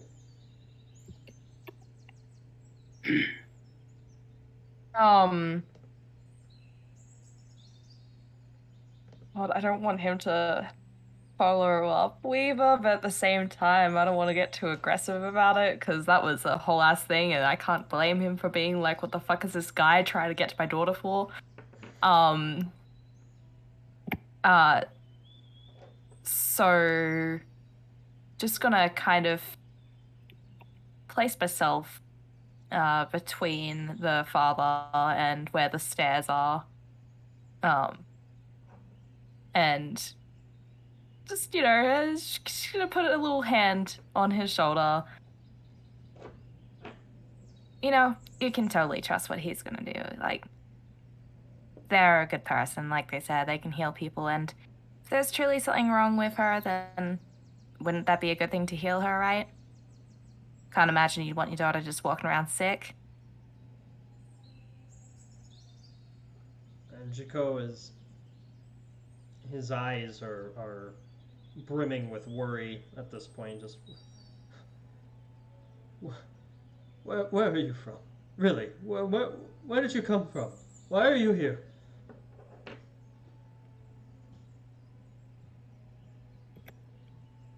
I mean, Weaver like we said, stops we're on just the here to deal with it. stairs and We heard this lets. commotion, and we wanted to help. Alright, I had two people talking at once on my end. Let's do Gemma first here. Like we said, we're here to help. And that's what we're gonna do. We heard that there was commotion, so we came on over here. Alright. You see an impulse in him to run up the stairs toward Weaver and Amicia.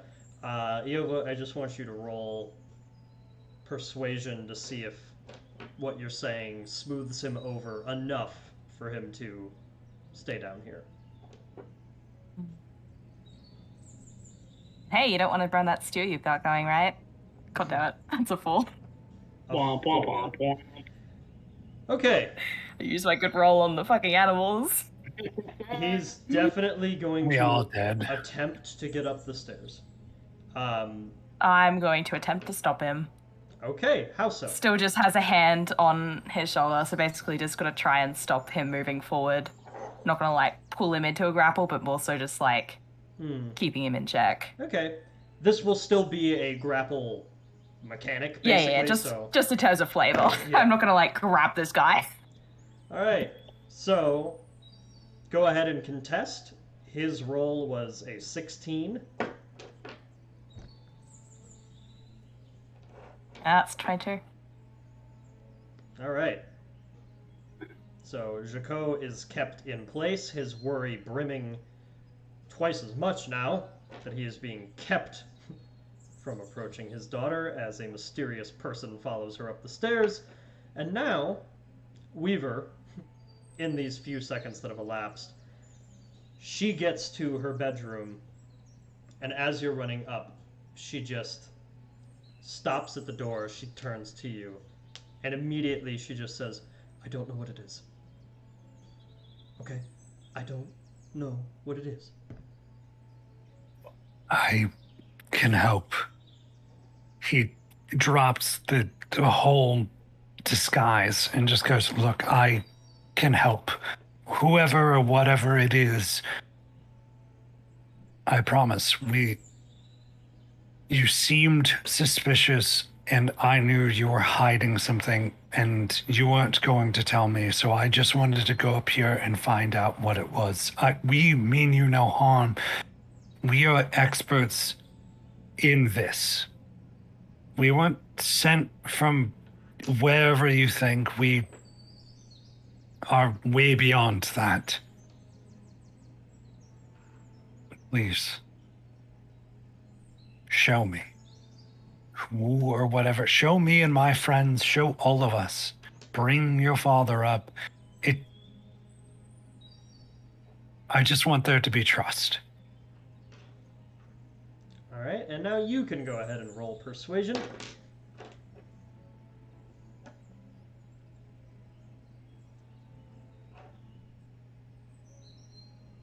It's a 26. Okay. 26 will change most minds. So she trusts you. You can see it.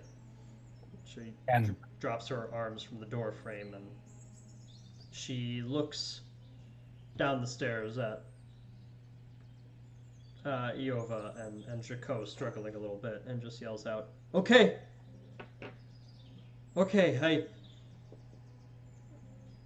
Father, they're here because I have something. And you see him look up and he just... What? No, They were... And he's kind of looks to both Iova and Akeshi with kind of a second look, looking at both of you very closely,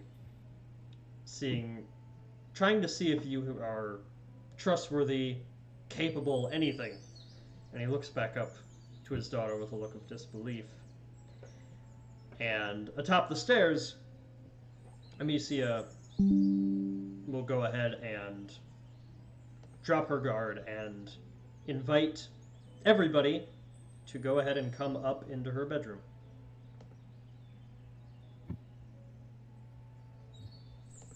And I'm sorry, and thank you for trusting us.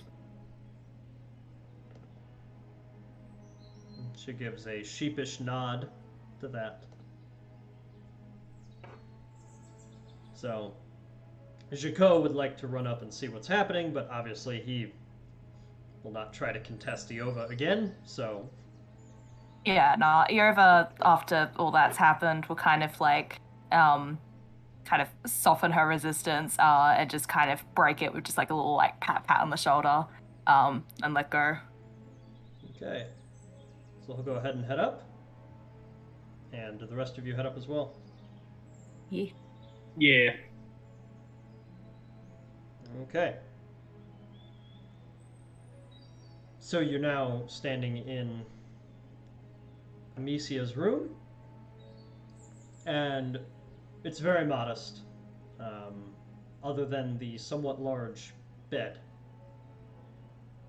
But it's very light furnishings, old stuff that all looks made at the farm with lumber.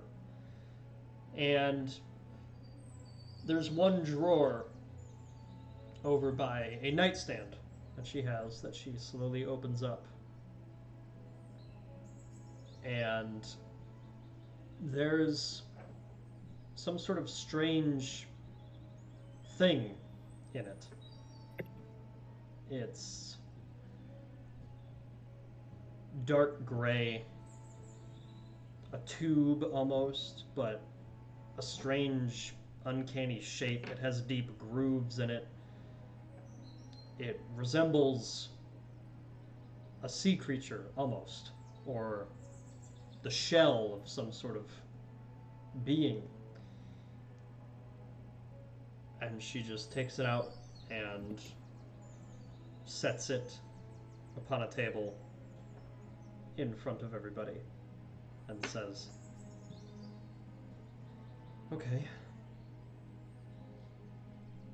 You say you do this thing? Do any of you know what this is?" And I will say preemptively, none of you would without a check. Oh, damn it, I didn't catch it. God. That's one of the things the DM can literally never say fast enough. But no, you don't. But you can all roll history or investigation to try to remember / determine what it is. Trying to see if we can like see if it has a use to it. Yeah, that would be investigation to try to discern what kind of tool it is, if it is one. Dirty 20. 24 in history. Nice. Okay. All right then. Go with the 20 and the 24. So, Iova with a 20 in investigation. It appears that this is a piece of a larger device of some sort. It is one cog in some sort of machine, though what exactly you can't tell. But it looks like it is mostly a connector of some sort, a delivery apparatus from one part of a contraption to another. But it would take somebody with a lot of familiar a lot of familiarity with constructs and machinations. An artificer, for example, to immediately know what this kind of thing did. But a 20 did pretty well, considering how foreign in appearance this thing is. A 24 for history, Akeshi. This was definitely made with a mineral from the Astral Sea.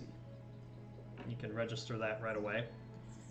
You could also register that the grooves placed into it with your 24 is typical to the construction of illithid structures.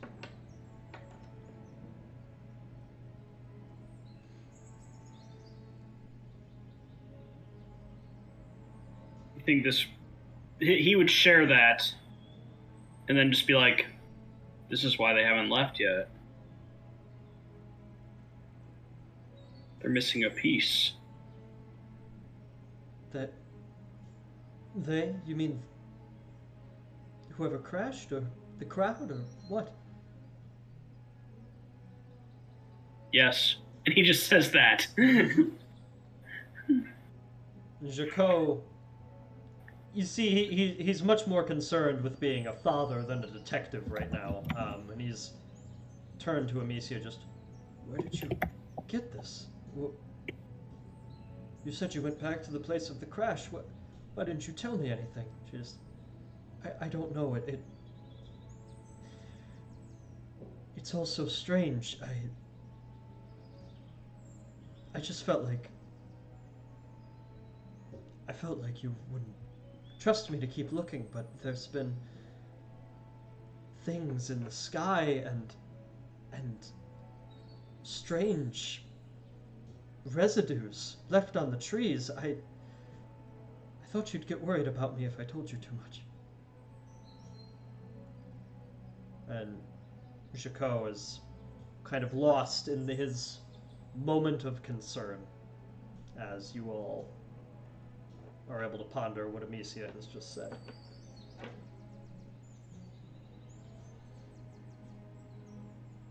So kind of leaning into the group while those two are talking, she's making it sound like there's been multiple sightings of things. Not just the one.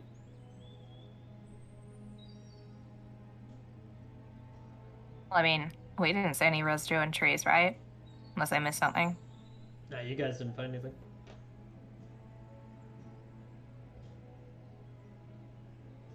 So you didn't really answer the question of where you actually found this thing? It was just a ways away from that dent in the land. It looked like a piece of something that had broken off. Not too far from one of the trees where branches had been hit. It looked like this fell from some sort of collision. And you, said something about a residue, too? That near the area? It's dry now. It's gone. But the second day, it was damp along the trees in a way that isn't like any normal beast out here.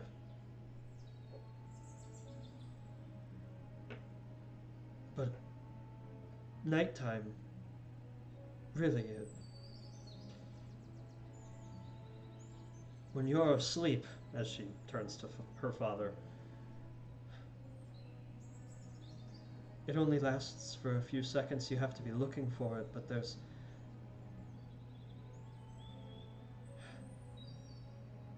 glimmers in the stars, shining and flashing. It almost looks like some sort of code or signal, but I don't know what it is.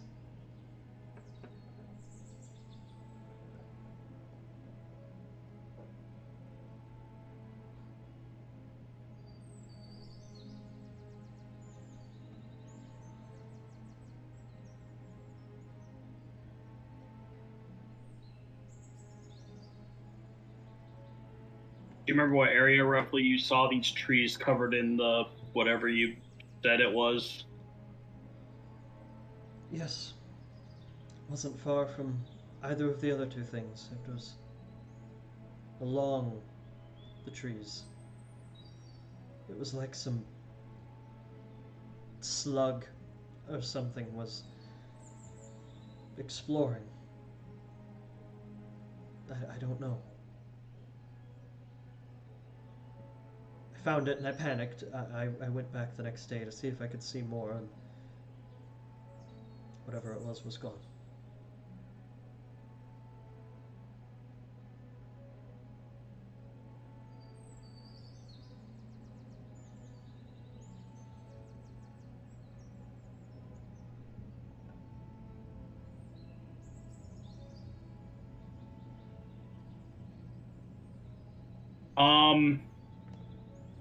General kind of insight check request. Does it feel like she's holding anything out on us? Like, Yeah, sure. you know, we kind of caught her to where she's kind of dealt this big hand. Which is like, is there anything else that she's not sharing because she's afraid she'll get in trouble or something?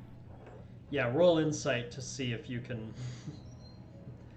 I want to see the real. 26. 26! One detail. Yes. Yes. You don't know what, but there's one detail that she has, just a couple of times.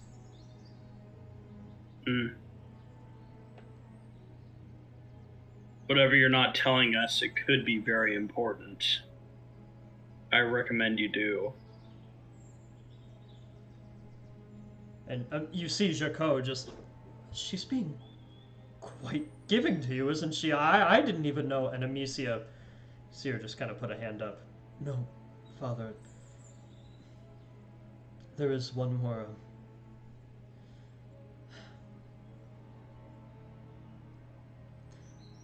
It's Laszlo. And see Jaco's eyes widen. Laszlo. What about him? What does that have to do with anything? Whenever those glimmers show up in the sky, something about him looks off. And I've noticed that the other sheep won't even stand near him anymore for too long. Laszlo's a sheep. And you see them both kind of like have a moment of realization of like, yes, Laszlo is one of our sheep. Something's very off about him. Whatever these people or things are that are here, I don't know what they're doing. I don't know what their plan is. But he seems connected to them in some way. Would you be able to introduce us to the sheep then?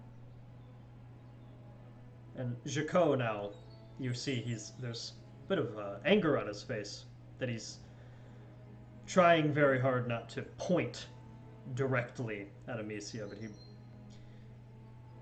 if something's wrong with one of my animals, we need to investigate it right now, Amicia. This is something I should have known about. You know I can't keep my eyes on everything anymore, not since... Well... And there's a bit of a look of sadness and shame on Amicia's face, but Jaco quickly, he takes a deep breath and... Alright. Let me take you to him. So, head down the stairs, I'll quickly go outside, and yeah, you're out by the sheep pen attached to the little floral garden. And there is noticeably one sheep that's a little further removed from the rest of them, who is just chewing very slowly. as the others are kind of grazing and buying at one another. Akechi will look over. Did they both come out or just Yeah. Chico? They're both here. You should both wait inside.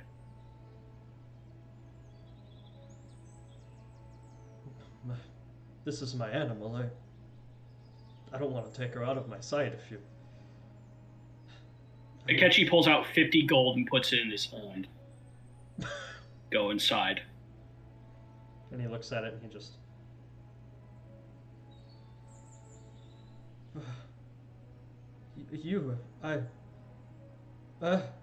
And he'll take one and bite it. Oh, by the gods, it's real.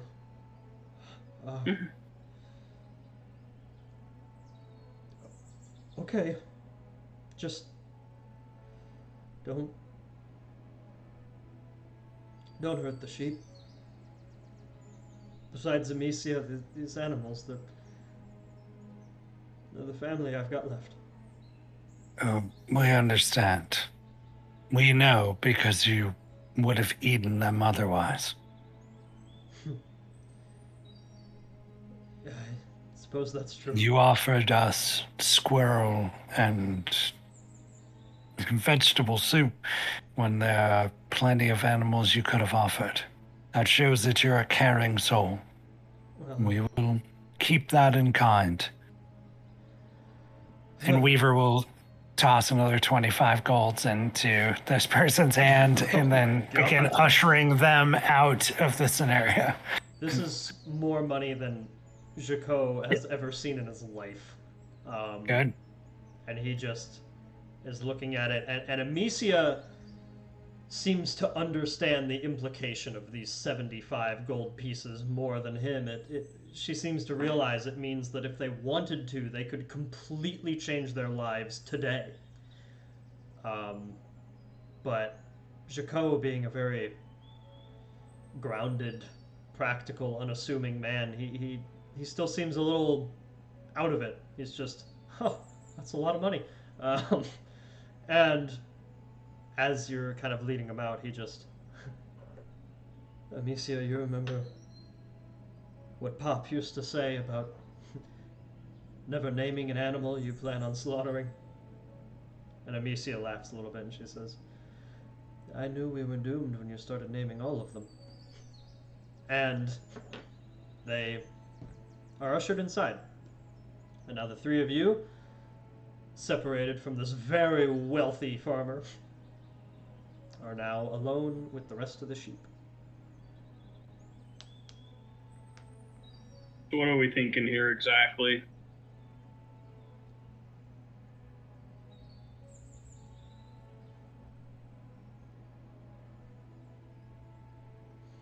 Not much, huh? Well, I feel like our first move would be to grab that sheep, right? See if we can notice anything funky about it. Do Mind Flayer eat sheep? I don't know. I mean, they got minds, right? And That's true. Mind Flayers hide as sheep? Mind Flayer in sheep's clothing. So you said that Probably mind not flayers. that, I will say, based on Imagine. Shield's knowledge. But yeah, what's up, Ryan? What do you mean? It's sheep's very pliable. You mentioned that mind flayers were like, Silent Shield 101 studies, like Chapter 5 or whatever. Mhm. What language do Illithids speak? Primarily deep speech. They have their own dialect of deep speech, but the more knowledge they collect, they can theoretically speak a lot. Okay. Can anyone here say deep speech? The language, not the words.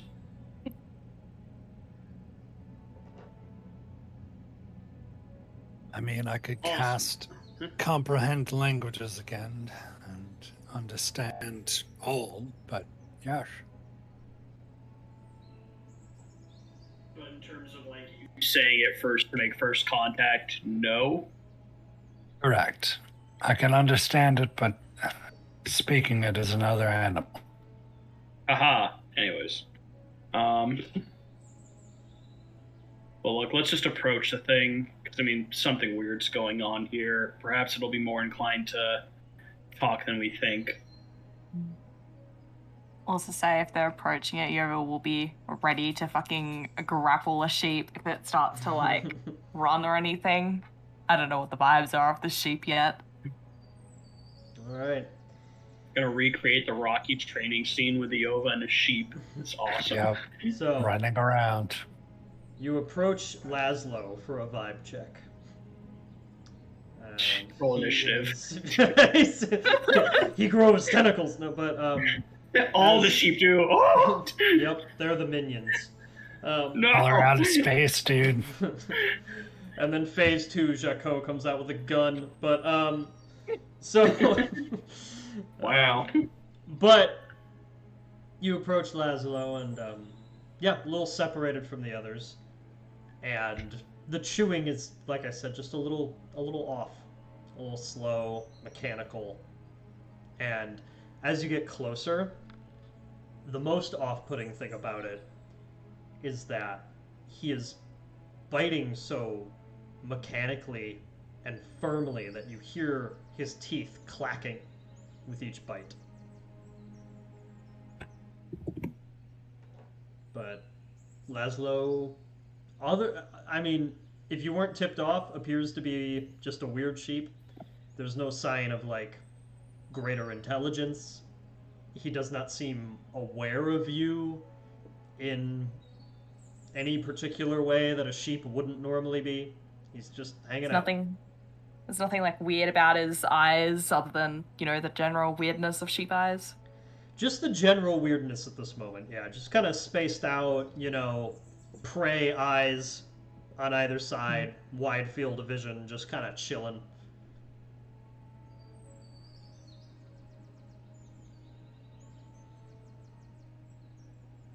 Alright, so who wants to approach first?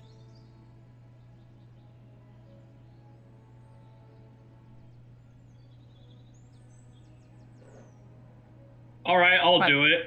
Hold on, this might be a dumb question. How? I mean, it kind of sounded like you were volunteering, I guess. What do you mean? Hold on. But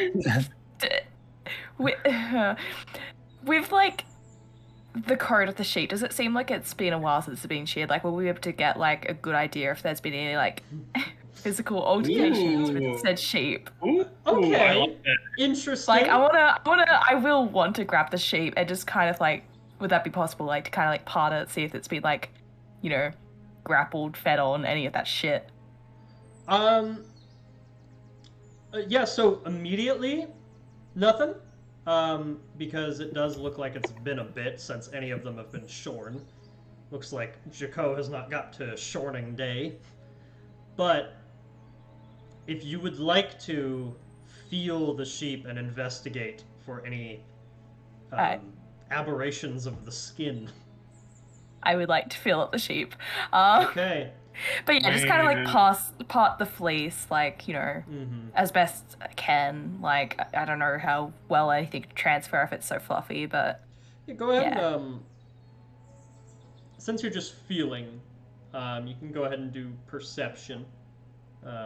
Just to feel and see if there's anything out of the ordinary, as you are. I'm so wise. I believe in it. Oh, 15. Okay. Not too shabby. So, you said it was a dumb question, but Gemma, it was not. You are just leading with how long has it been since the sheep was shorn felt very dumb in my mind. But Brilliant. what we got to was good. So you're feeling there's no real reaction from the sheep itself, but feeling along the flank, the side, seeing if there's anything up. You get up toward the neck, and there's something that doesn't feel quite right. And you part the fleece just a little bit, and you see what looks like a fairly recent scar that starts at the back of its neck and runs up toward the middle of the head.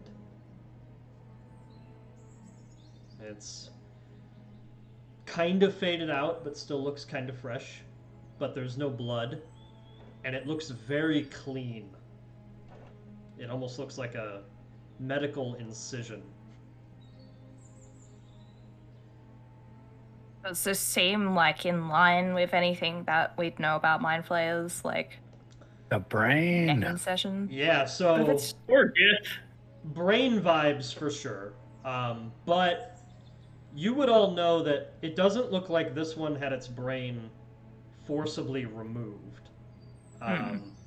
Because mind flayers, when they're attacking or in the heat of combat, they use the hundreds of little filaments on the inside of their tentacles, almost like a worm mouth, to essentially split open the face and skull and yank the brain out. this That leaves... could be bugged.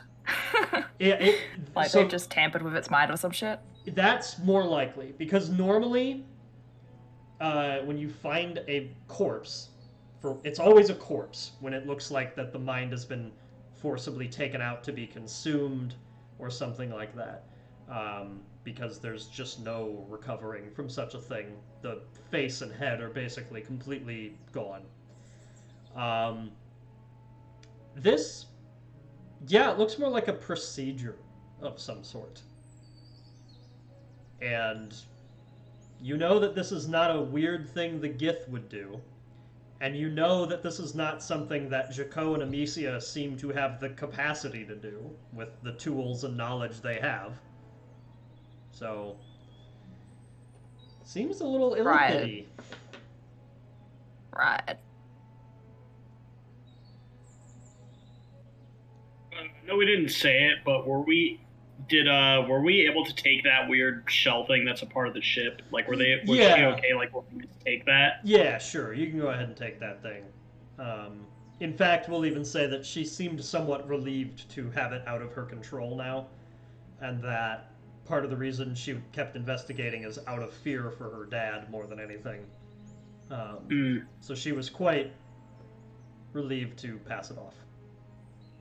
So yeah, you now have a potential mind flayer part of a thing.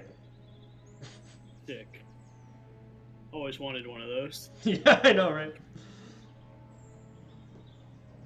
So, do you think they did this as like a,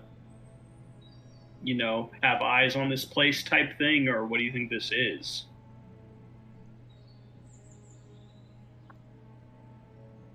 I mean, does it look like the sheep? I know it's been spacing out, but has it been like faced in a certain direction? Like, is it trying to like scan a certain area, like it's been commanded to do so or something? It looks like it's mostly facing away at this moment, and just kind of spaced out, just sort of in a corner. Right, and if I like turn it around, will it like right itself to where it was facing before? Interesting. No, not really. Okay. It just sort of is staying. This thing is like high, like it's just seems completely unengaged with anything. And I will say at this point, since it's probably been about 3 or 4 minutes you've all been standing around, it has not gotten new grass. It has been chewing on the same piece the whole time. Oof. Alright. Weaver's gonna open its mouth to see what it's chewing on. Alrighty. Roll animal handling real quick, just to see if it reacts or snaps its... Gonna get that- bit. 12. Weaver's doing that. I will be grappling the sheep just to make sure that it doesn't Okay. fucking do anything. So Iova, you're preemptively just kind of holding the sheep in case Laszlo goes crazy. Weaver with a 12. Certainly not your forte, but No. you, as a bard, you've done this once or twice, because you've done everything once or twice. And you're able to just sort of look inside, and it's mostly just chewed up grass. But there is something there. At the roof of its mouth, there's something a little unnatural. A sort of grayish vein that looks like it was placed in and grafted on somehow.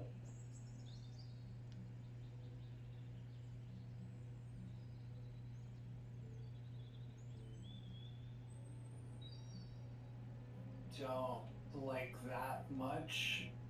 But Weaver's gonna reach in and grab it. Okay. Oh, No. So with a 12, that means you are going to be taking 3 points of bludgeoning damage from these teeth. Piercing, rather. 3 points of piercing damage from these teeth. I'll take it. So you get it, and it kind of, like, off of the roof of the mouth. And the teeth sink in. You have a little tiny scrape on one of your knuckles now, where the front teeth kind of dragged. But you get it. You're investigating it. And Iova, you notice immediately that the body of Laszlo goes limp for a second, and then immediately kicks to life. And just tries to start running away, and it starts making quite a bit of noise. Yeah, I'll still have it grappled and kind of like look to the others like, do we want to let this thing go or? Send it towards the house. I'm sure they'd be happy to see Laszlo healthy. and you can let it go. Put this worming thing down. Let it face the house. All right. So yeah, it's squirming around quite a bit.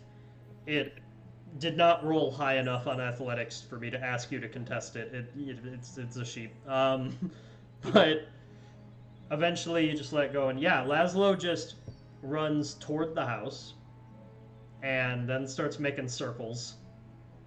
And it looks like this creature is just like woken up from a nightmare, or just like is processing the fact that it can move again, because it's just plodding all around. But it seems fine, in other words. This small piece you have in your hand, Weaver, it's just like a filament of some kind.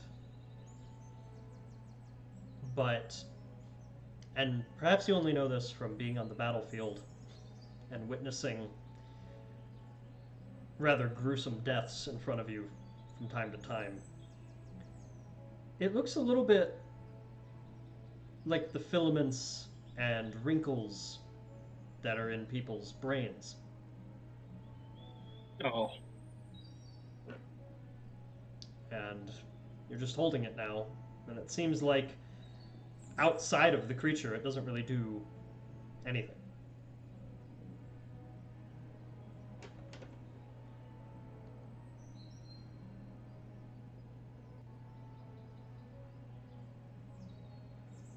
Very well. I'm going to show the class.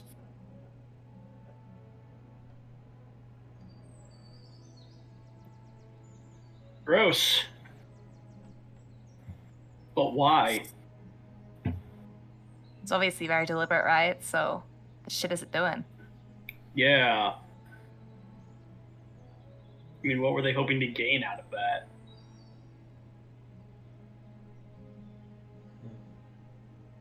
And as you're all looking at this filament, I will say, with passive perception, Weaver, you also notice, based on the promptings of Amicia earlier,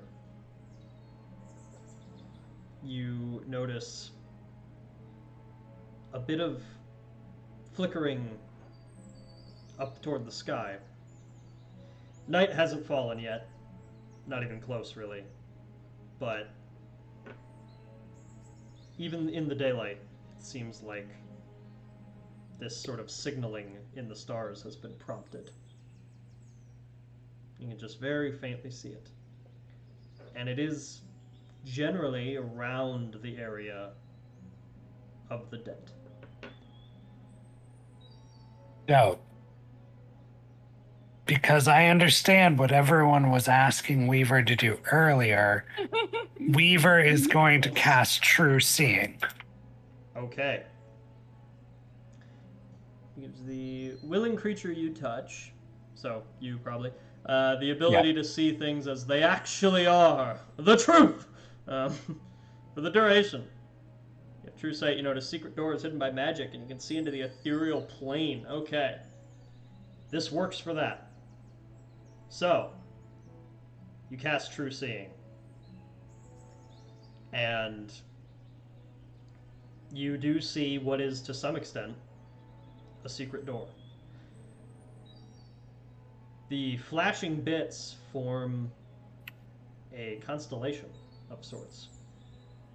Not one that is visible in the stars above, not one that is actually charted with observable realities from the material plane, but these little glimmers of light make a shape. And the shape seems to trace partially to where the dent is, but also partially further away down the hill. And you have seen it, but I would also like you to roll Arcana to interpret this strange sign that you are now able to see with your divination magic.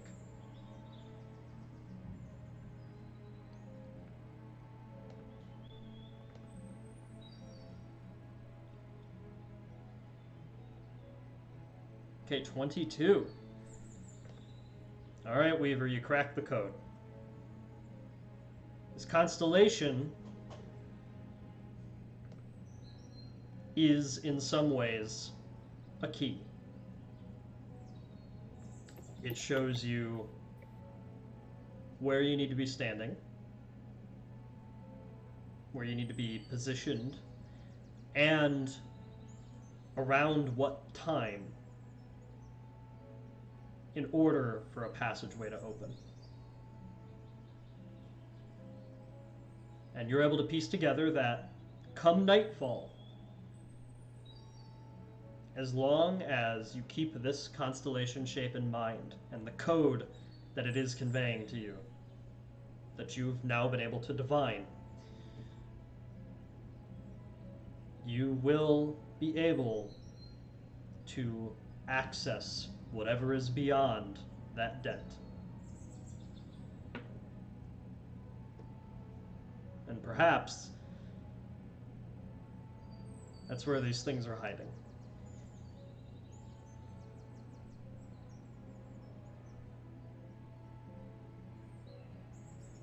Weaver will convey that message to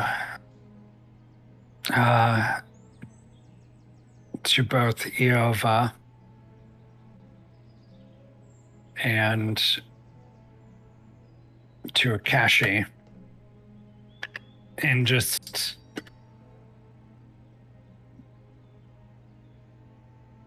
his eyes will be like golden and flecks of teal and purple, and will just seem ethereal as he just looks beyond everything and will just speak as open as possible.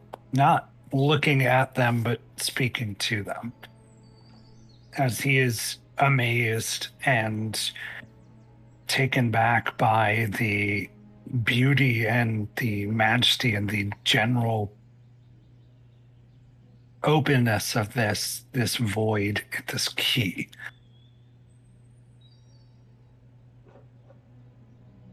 All right. So, you've talked to the Gith. You've investigated the crash site, as it were.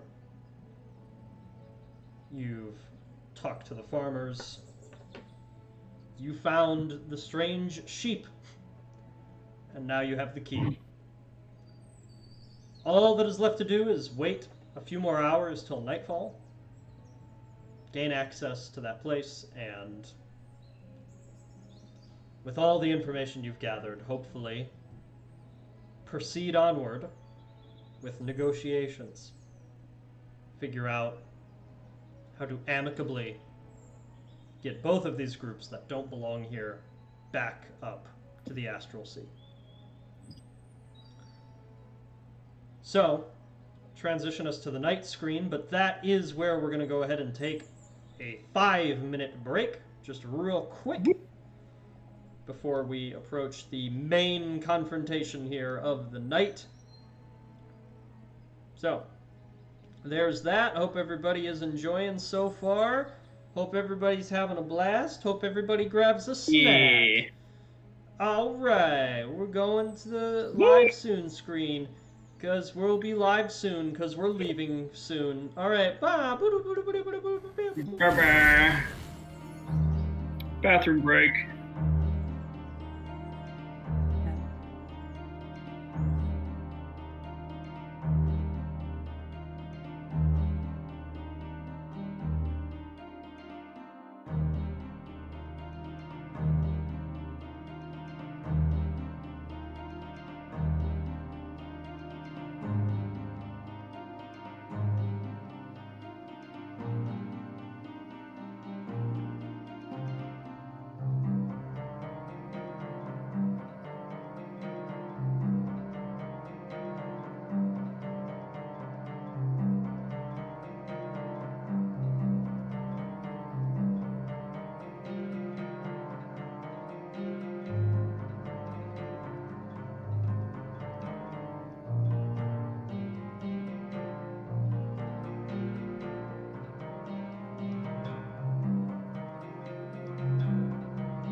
meow, meow, meow, meow, meow. We're back, everybody, for Silent Shield episode 7, Standoff from the Stars.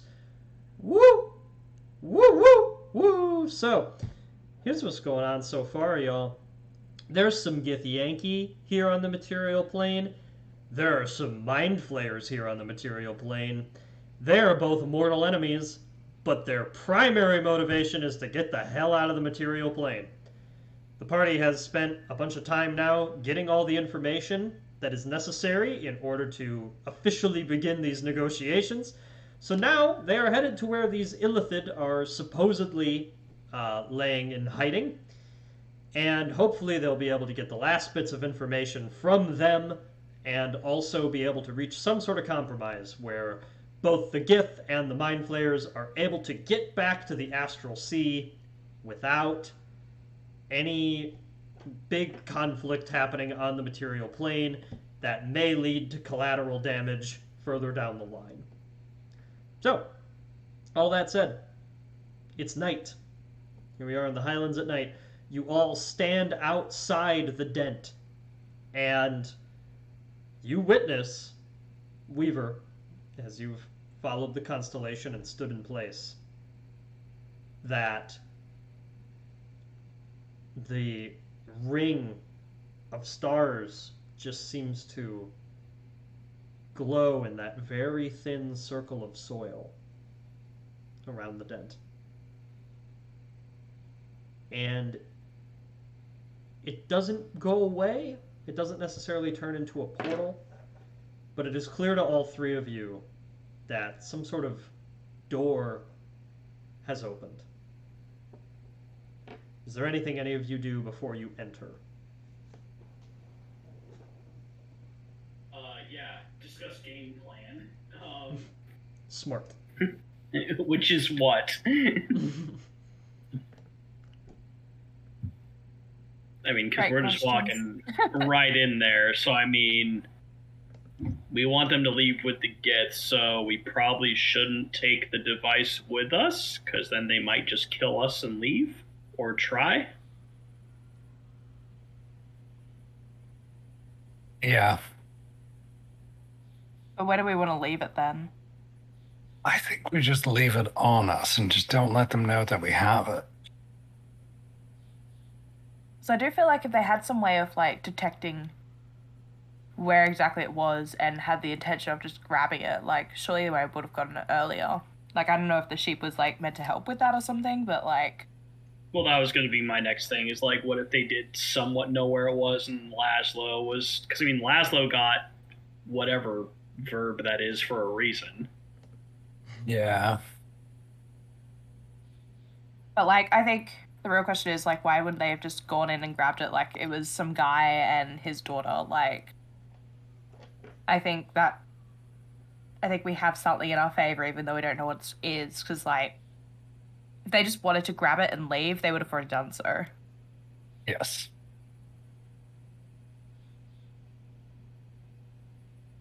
Yeah, that would have drawn the ire of the Gith, but... Well, I mean, but what are we going to tell them? We have it hidden, the Gith have it, and they'll give it to them as long as they agree to, like, safe passage back to the Astral Sea. Like, what's the play here? We don't bring it up unless it gets brought up, and then we tell them that we have it. Somewhere. I mean, we're going to have to bring it up pretty quickly. I don't think it'll be the most social bunch of creatures. I mean, it's motive. It's what is they need it. So obviously, you're right. They're going to bring it up. But I think they're going to be much more astonished by the fact that we were able to figure out how and why and where they were hiding. That shows that we're capable.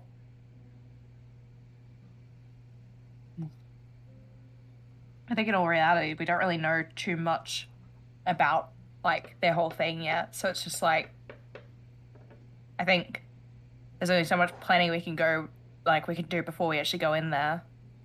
So, we just step in, Yeah. claim There's just to something want to that help and all that shit, and then go from there.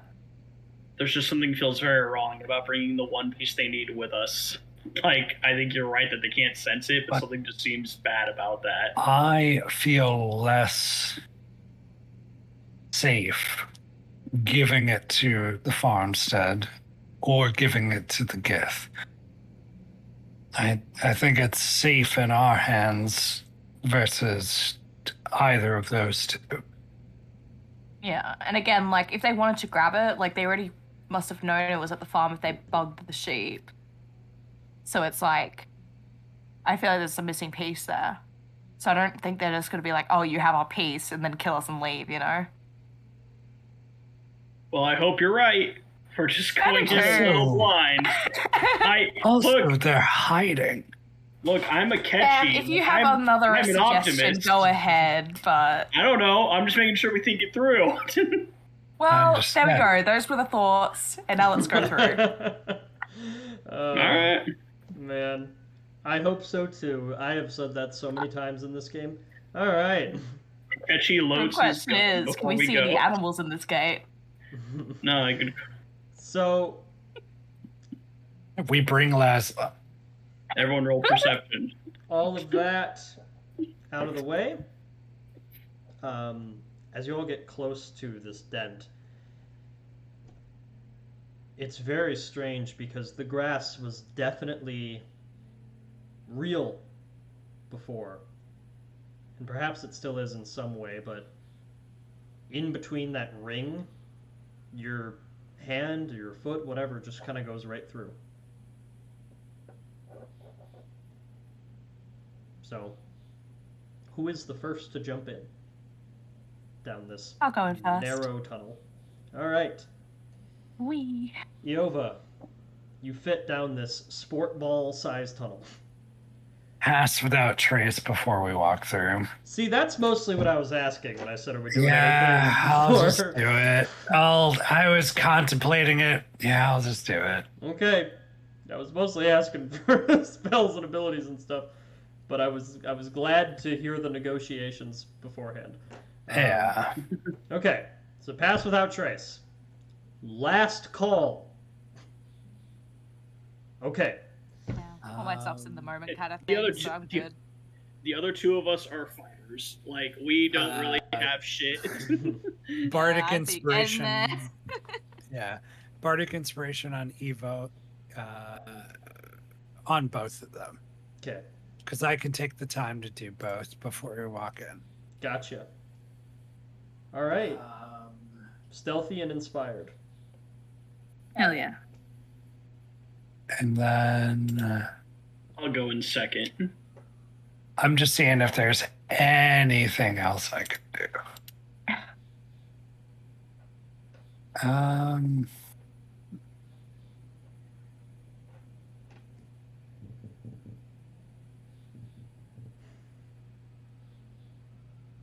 Yeah, no. Pass without trace is probably better than just us all going in invisible. Yeah. Okay. Yeah, that's it. All right, pass without trace. You all got that plus 10. You're all jumping in. Yeah. Okay, then. Together. So, Iova, first down, you descend in, and it is strange and murky as you are down in here. It is a very unpleasant environment. Full of red and strange shapes and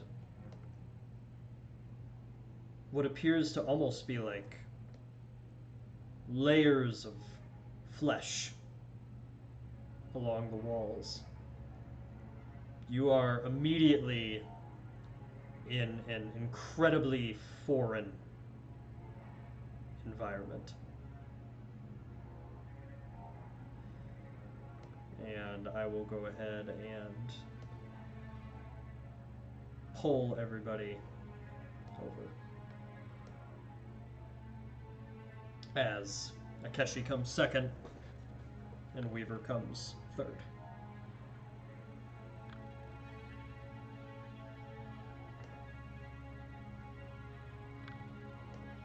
So, you all are here now, very stealthy, within this vessel of some sort. There is a path ahead of you with a bluish light coming from it.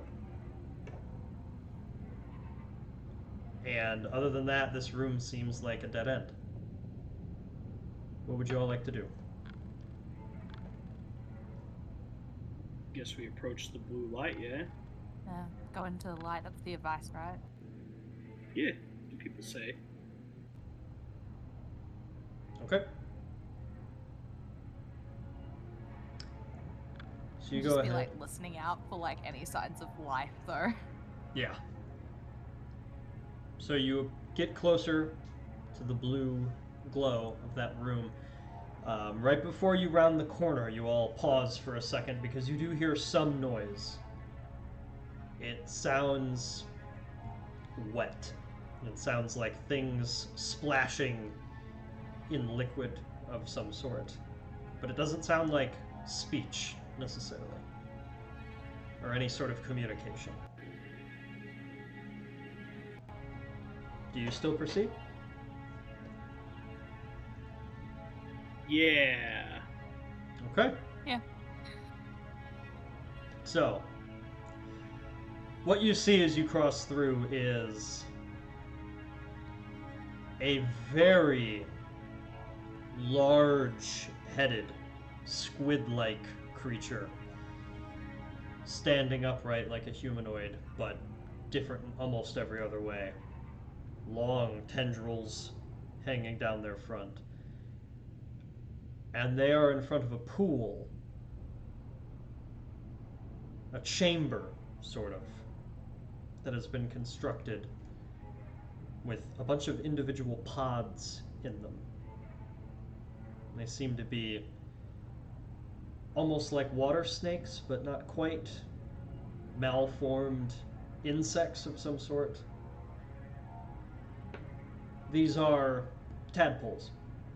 These are the young of Illithid. And this Mind Flayer is seemingly looking over them. Whatever sort of emotion they have in this current moment, if any, is mostly unreadable. That's at the far end of the room. Otherwise, the room is basically empty. And there is a large area in the middle that is now basically empty. It looks like at one point there was room for a very large device or display of some sort. And now there's just sort of a residue that is left. Sort of a brownish, grayish stain on that large area in the middle and kind of throughout the floor of this entire room. But with that pass without trace, no stealth check necessary, you are definitely going to be unnoticeable at the time being to this Mind Flayer.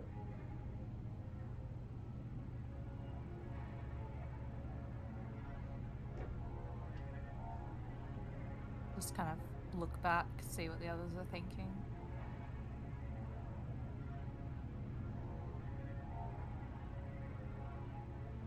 Forgot I was muted.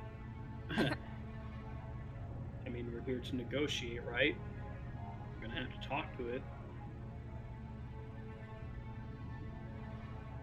Hey, you want to lead this one then, Weaver? Very well. Hold tight to the item. If anything goes wrong, leave. Don't worry about me. I'll find my way out. Insight check. Does he mean that? Well, Yeah. Eric, it's up to you. Yeah, no, absolutely. Real quick, who is actually holding on to the thinger? I thought Yova was. Oh, shit, okay. I've got it. Iova has the strongest grip, so she has it. Yeah. My grip's Nice. so tight. Don't even Yeah. worry about it. All right. Anyway. So, just like with the GIF, Iova and Akeshi can hang back in the shadow, and Weaver, you can go ahead and make your approach. Only this time, you will not be immediately noticed. So, it's really up to you what you want the first word to be. There's only one mind flayer, Yes, in this entire large room right now, there's only one. and I don't perceive any other ones. Nope. Sorry, real quick. But we do know there's more, right? Because didn't the Get the Yankees specifically say they outnumber us? Yeah, he was under the impression that they were outnumbered, for sure. And He was under the impression. There Okay. was like 7 Githyanki. So, according to him, there's at least 8 mind flayers down here. That's also like, there was meant to be 2, like, captured elders as well from them. Mm-hmm. We haven't seen any bodies or anything, so I don't know if it's like No. the flesh walls are what's left of things. But Yeah. It's also weird that they're hiding and they're not gone.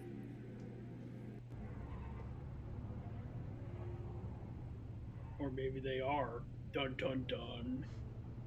Yeah. let's find out. Let Yeah. us find out. So, Weaver. So, me and the sheep are gonna walk up. Nobody riding it. Of course. Pistols out, firing into the air. Right. Always. No, so Weaver is going to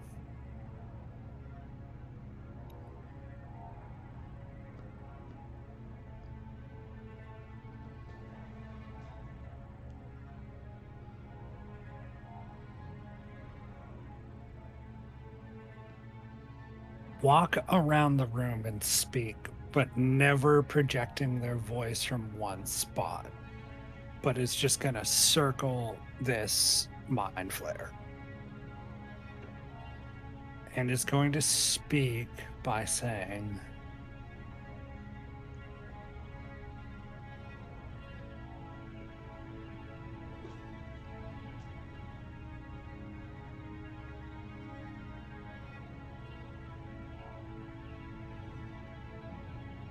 a journey can often be one's hope of getting to a destination. A great beyond, metaphorically or physically. But sometimes there are ripples in that water that cause variations. Now, it is amazing to me to be a creature that is able to travel with the stars only to crash into our planet like a fallen one.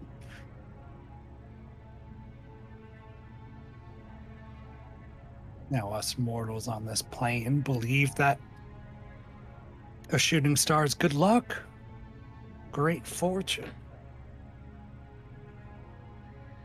It seems to be the complete opposite for you.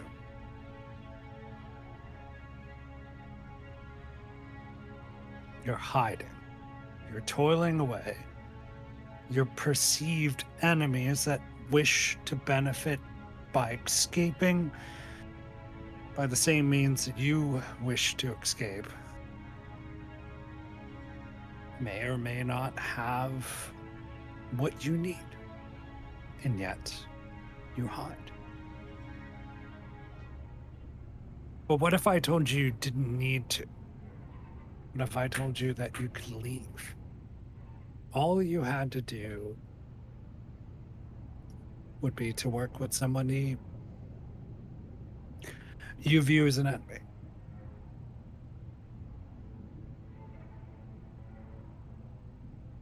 And there's a pause in the room.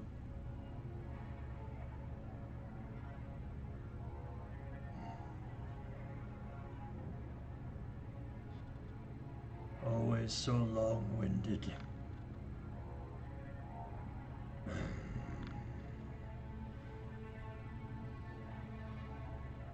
Yes, well, You plainlings talk like you have nowhere to be. well, I'm a bard. I sell stories.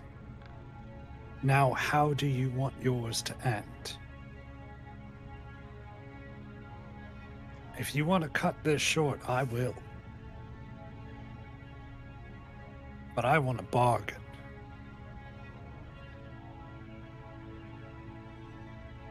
Then bargain. And there I is have a what you... slow Oops, sorry. turn. I'll reveal the art now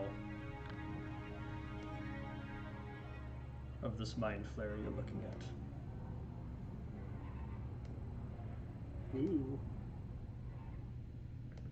And yeah, she says, then bargain.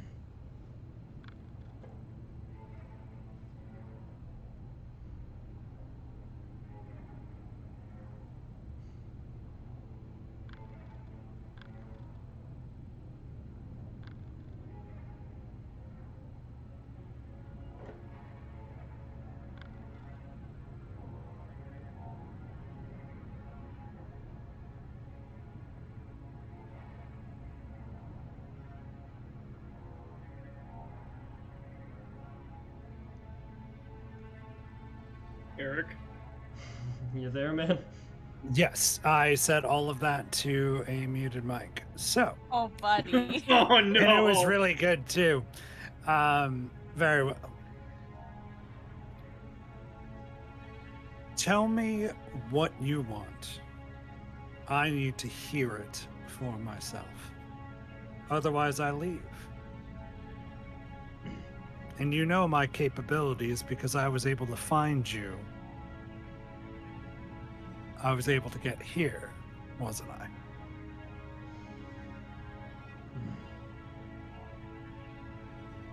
That means your mind is valuable. That means that you're weaker than you think.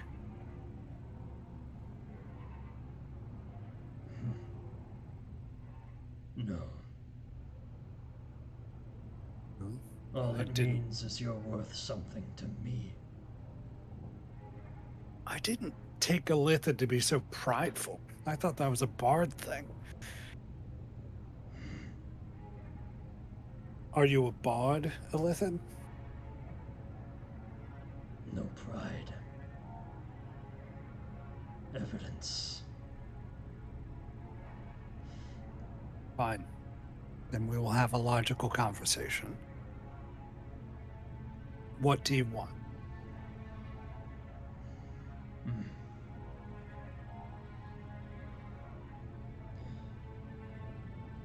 The Elder Brain is lost.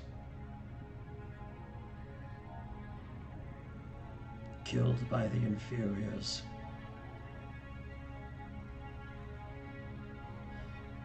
We are left without our hive. The tadpoles grow hungry, unmonitored. Should they grow too large, they will begin to eat one another. And then you will be left with a terrifying creature on your hands. One that I will have lost control over. It will roam your plane madly, searching for every mind it can consume. It won't have the discretion or choice that we do. we were preparing to leave. Though I see you and your friends foiled our lookout. I assume you have the piece we need.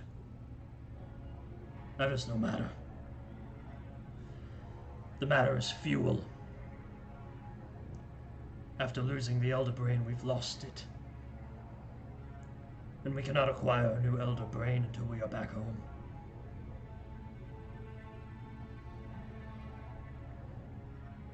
Two minds are needed for that fuel. Two powerful, seeing minds must be offered to the young. Then we will have new, vibrant children. And there will be enough psionics in this ship to get it to rise once again. Only then may we return.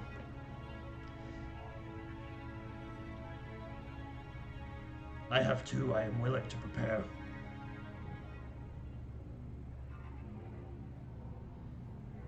We hope to use them as negotiation.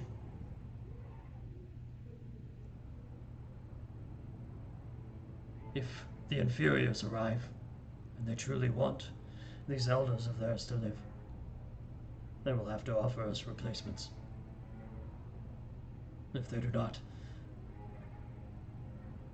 then whatever is left on this plane is out of my grip. Conflict will arise. And though I wish to avoid it, I do not lose.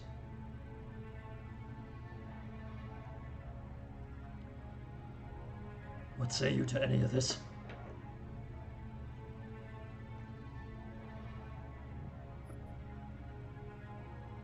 Now I see the full picture.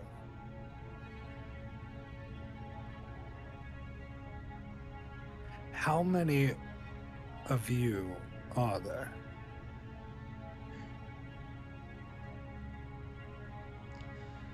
Without the hive, we've had to count ourselves, see ourselves, navigate alone.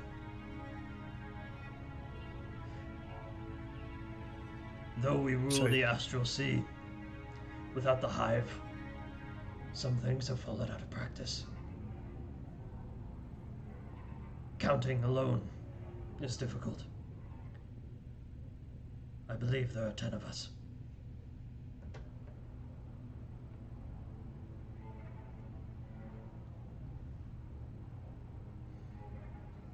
I see. On the ship? Yes. Or on whatever we're on? This is our vessel. 10 here. Whoever didn't make it to this realm, they are not part of the count. Too far from the hive.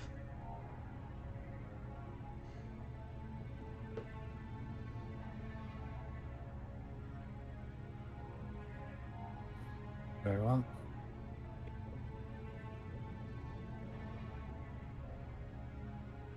I see.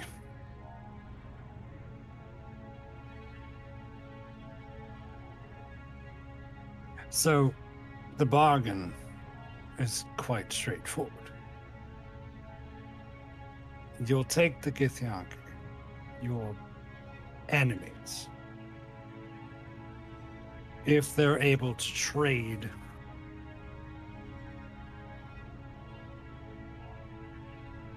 two minds for the two that are already captive.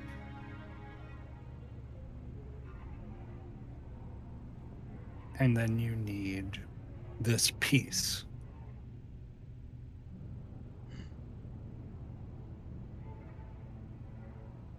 Without all those things, these tadpoles consume each other until they become a massive monster and then devour everything. Precisely. It's pretty straightforward. What is your goal, now that you've made yourself part of this painful equation.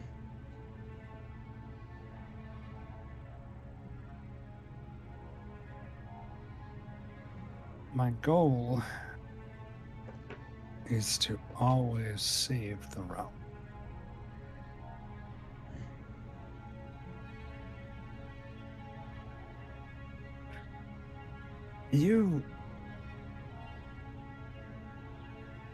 This may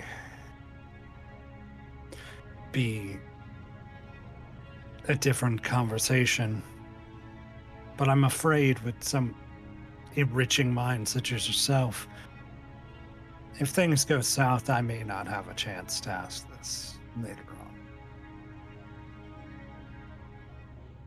You know all beings of the universe. You know the most terrifying ones out there. What do you know of the one they call the Dark One?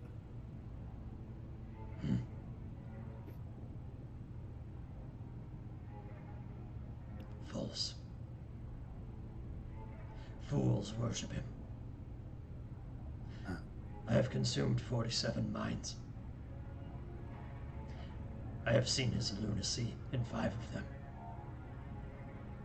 There is no evidence, no logic that supports the existence of such a thing.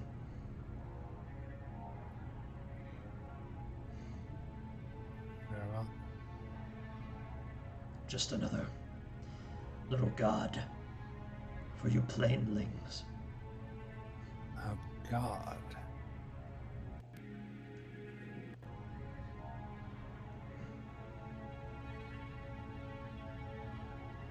Very well. How much time do we have? None. Proceedings will happen tonight. If you aim for us to negotiate with those Githyanki, I am afraid they will be too stubborn to do so. I cannot see them willingly sacrificing one of their own for the greater good, much as we Illithid are often willing to do. They're too foolish. They would rather die on this plane. But I see you, Protector. You can't have anyone dying on this plane. On the contrary, I can.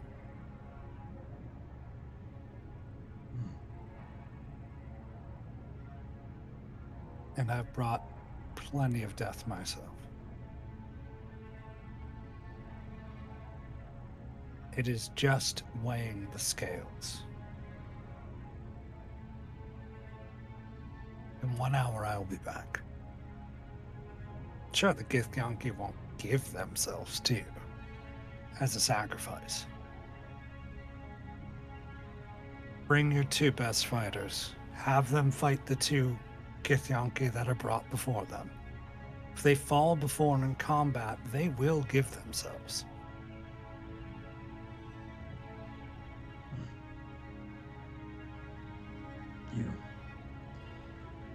You speak of honor, as if you've gotten into their own head.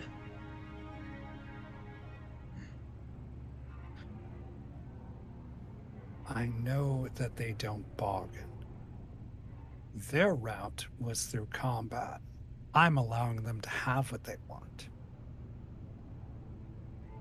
And you can have what you want. But you need to put your pride in the right spot. Regardless of whether or not you believe it's pride. If you believe that this is the right way, taking the hive mind and all that, then your warriors, your 2 best, will win. And if they don't, whatever one loses, there'll be a sacrifice.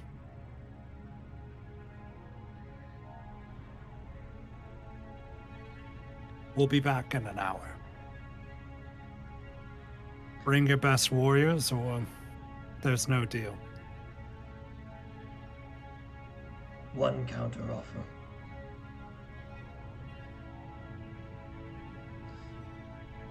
I'm listening. Much less chance for damage.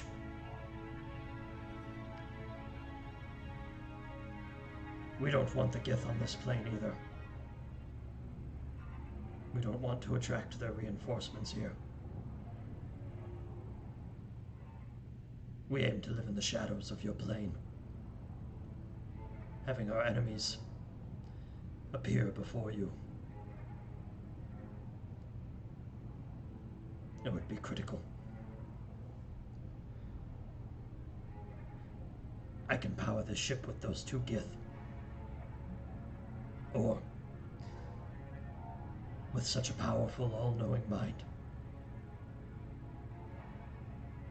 I can power it with you, or any one of your friends. Then we capture the Gith. We take them against their will. No chance for failure. You just have to be willing to give.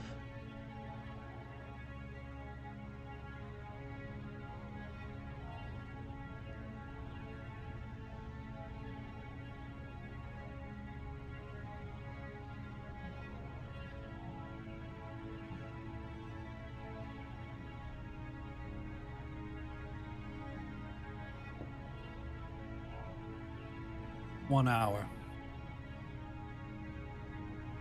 The Weaver will begin walking to the exit. Okay. So, I will leave all of you on this screen, but you're able to get away. And in our last little chunk of time here that we have, Weaver, you basically have those 2 options. The one you proposed, the one that Illithid proposed. So, as you catch up the 3 of them on whatever they may have not already heard, you may all have that discussion.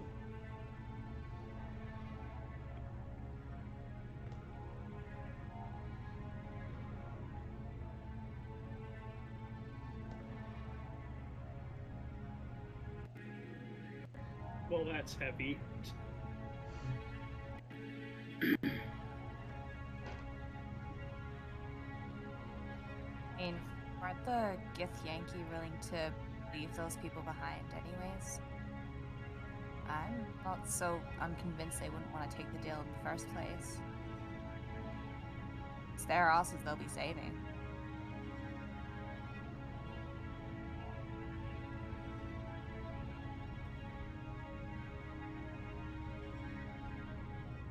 I'm pretty sure the Githyanki are the reason why the Mother Brain is destroyed.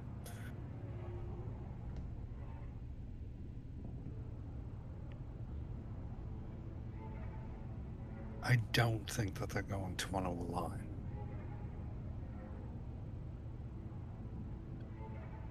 If the Illithid are correct in their estimation about the growing tadpoles, even how remote we are and how stretched thin the shields are, we could not push back such a creature.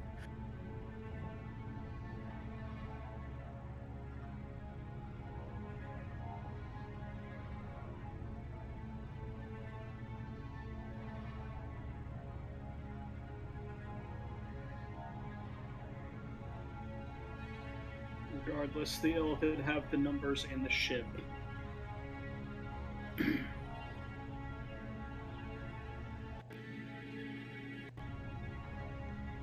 What?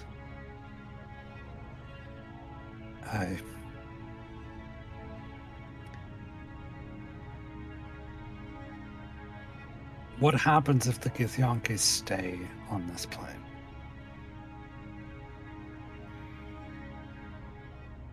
I mean, they said it themselves, right? Reinforcements would come looking for them.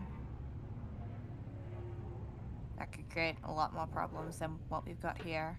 I mean, if anything, they're lucky to have landed in the middle of nowhere. Who knows where reinforcements would come, right? Correct. At the end of the day, we need all of them out. And the cost of their trip back is 2 of their own, then... I mean, what's gonna happen to the rest, right? They're basically as good as dead. Yeah. And let's be honest, regardless of what happens, once they get to the Astral Sea, they're going to tear each other apart. And then we do whatever we can to get them off here.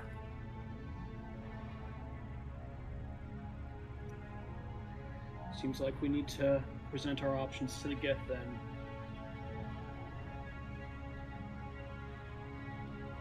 Very well. Okay. On that note, I will go ahead and... Are you sure that sheep isn't a superior mind? Can we just give them the sheep? Oh, how wonderful that would be. Yeah, no. I don't think they'd take it. Damn it, Evelyn. I will say, I think probably don't bring up the fact that, like, the Ilford was also just like, oh yeah, we could also use, like, what if you instead of, like, the Githyanki, like... Oh yeah, we're not. Like, that's, don't put that on the table. No. Off the table, that one is. Yeah, let's keep that one to ourselves. Yeah, it's a failsafe. If any of you want to use it. But... You know, they don't fail. Get back to the Githyanki. It's been quite some time now. I assume you would not feel the need to approach with stealth, so they would see you readily, and Ruzar would stand up, give the hand. What has been ascertained?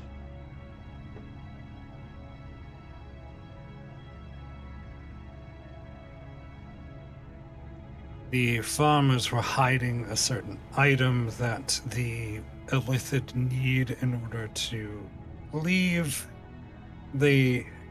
You're correct, the Illithid were hiding away. Their ship seems to be connected through a portal. They are a bit stuck. They need 2 powerful minds in order to leave this area. Why they haven't left is because of a certain item that is out of their grasp.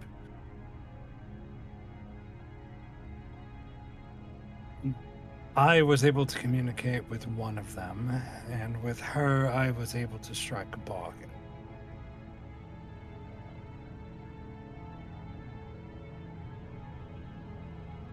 They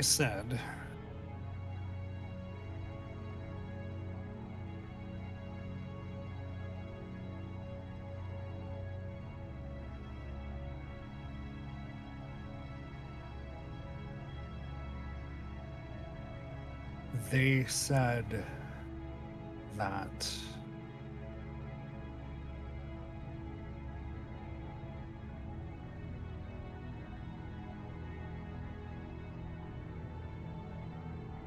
if 2 individual minds were given, your 2 allies could be freed if you were able to bargain 2 of your others in replace.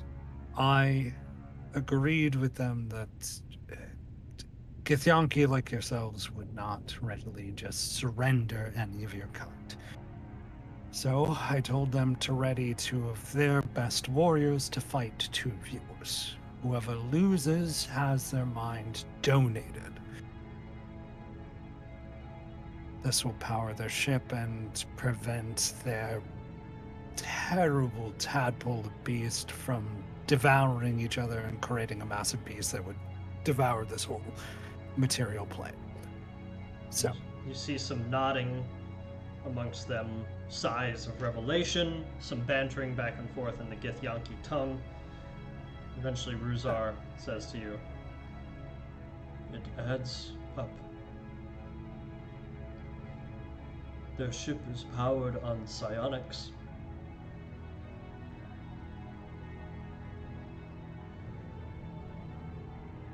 They need mines. And we killed most of them. All they could think to do was drag us down with them, and then get some mines back from us. You say regardless of they aim this, to use our elders for that purpose.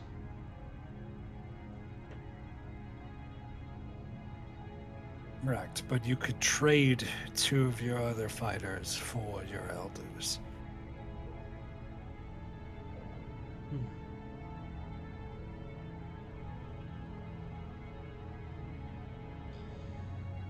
You are right in assuming that my people would not like to trade.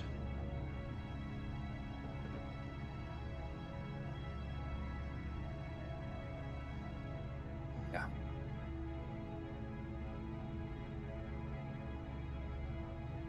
I've dealt with tavern keepers that don't like to pay bards. I understand people like to hold on to things that they cherish, unless they're getting something of equal value, or if they're doing something worth it.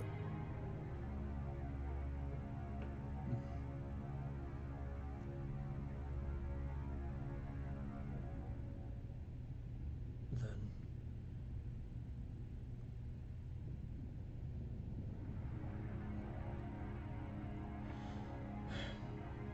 we shall attempt the fight. It is our only hope. But regardless, it seems the only way back to the Astral Sea you've provided us is their ship. If you're another option, if they leave and your reinforcements alive, could they get you off this planet, this material plane, without causing any disaster?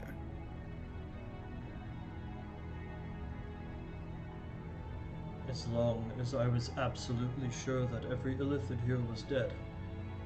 Or back in the Astral Sea. The reinforcements will arrive expecting a battle. Not what I have done here out of necessity. When they arrive, if I can explain to them that the enemy has fled, they may do nothing but take us back.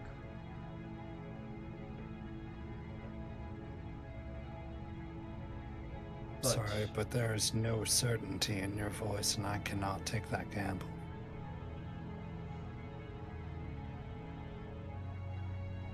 What I can tell you for sure is that if they fled with our blood on their hands, this isn't over.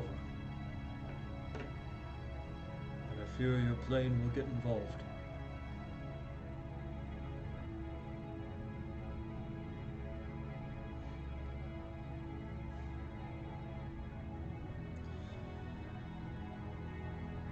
You suggest we do this fight, and then if we win, submit ourselves to ride on their ship,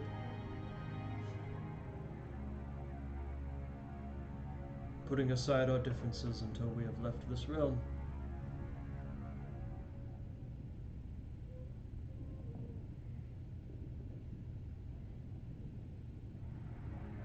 Yes, and then send your reinforcements to wherever you are.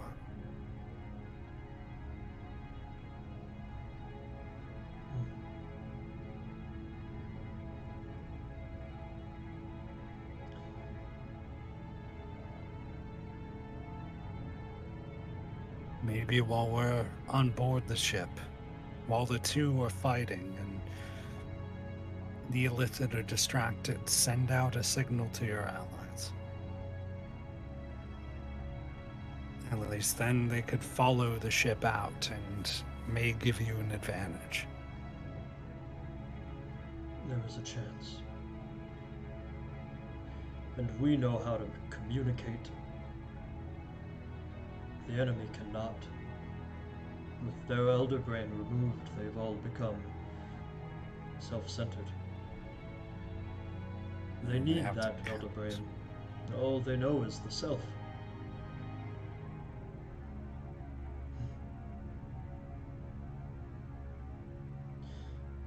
Very well. In times of uncertainty, when us Githyanki have to trust another, we bind our mind to the deal. There's a chance this won't work. There's a chance you have fooled me. Does anyone of your friends know anything about psionics? Everyone will just pop a hand up. I know a thing or two.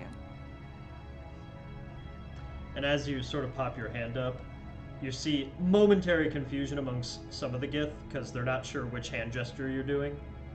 But then they look to each other and they're like, "No, it's different. She they're like she doesn't mean to be doing any of it. Don't take it personally." But I love to imagine I just fucking flip them all off. yeah, you were just like shit on your face. I know. But yeah, so over you raise your hand, and Ruzar kind of looks at you and, if I may seal the deal in the mind with you, my people would be much more convinced of this plan.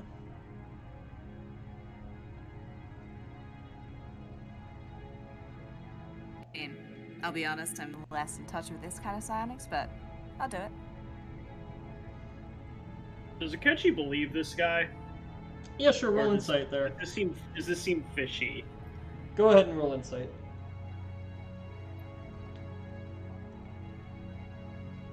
Damn it. 12. Okay, with a 12, you are concerned about making too strong of a judgment one way or the other because of the cultural separation. So you're just not sure if the fishiness is part of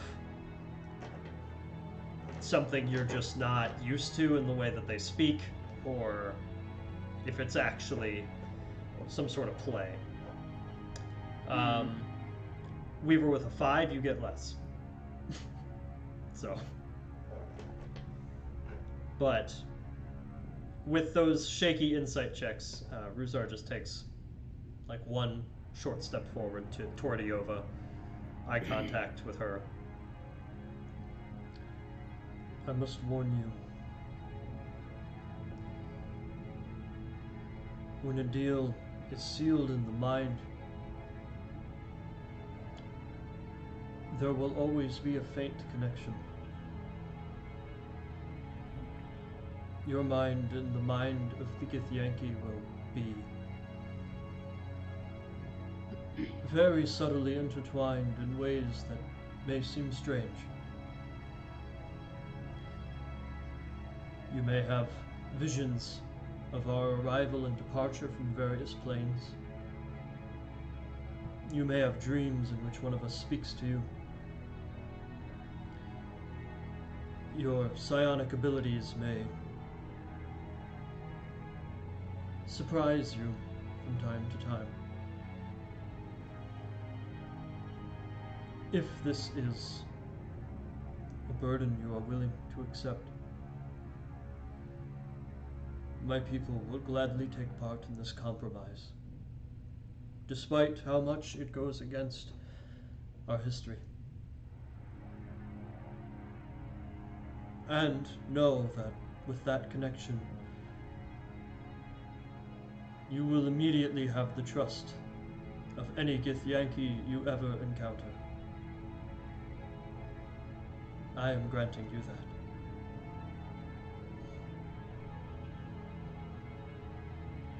I mean, doesn't seem too bad a deal, right?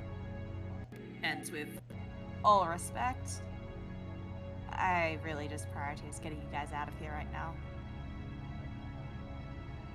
As do I. Very well. Interlock fingers with mine. The connection is felt in the webbing between. And he just sticks out an open hand like that, basically prompting in the strangest way possible for you to hold his hand. Oh, cute.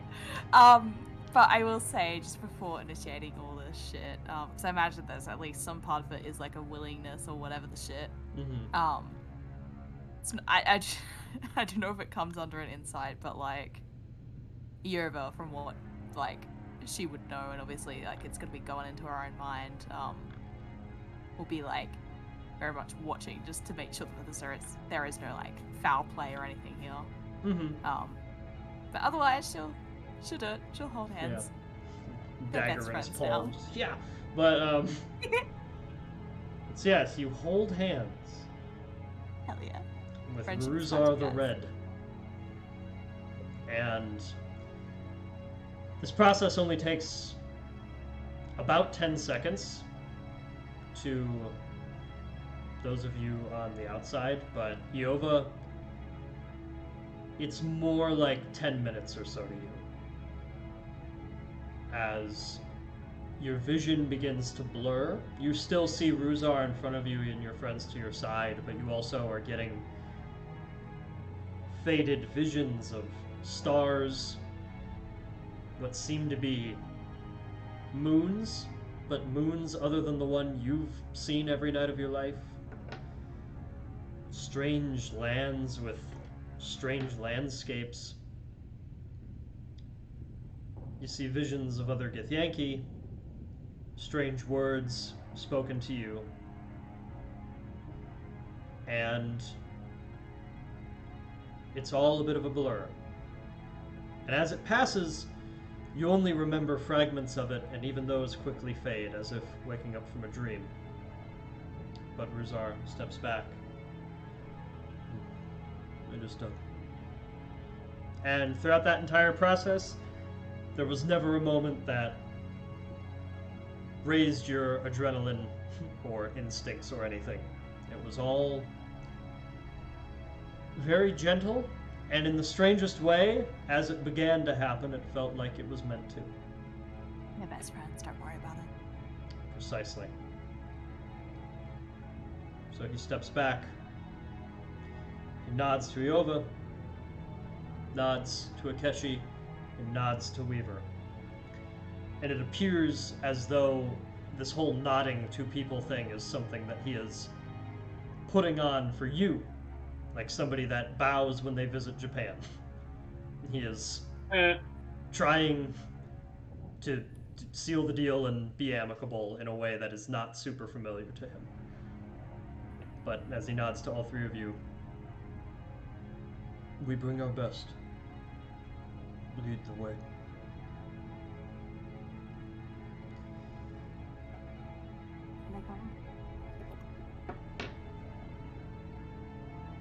Right. So all that said,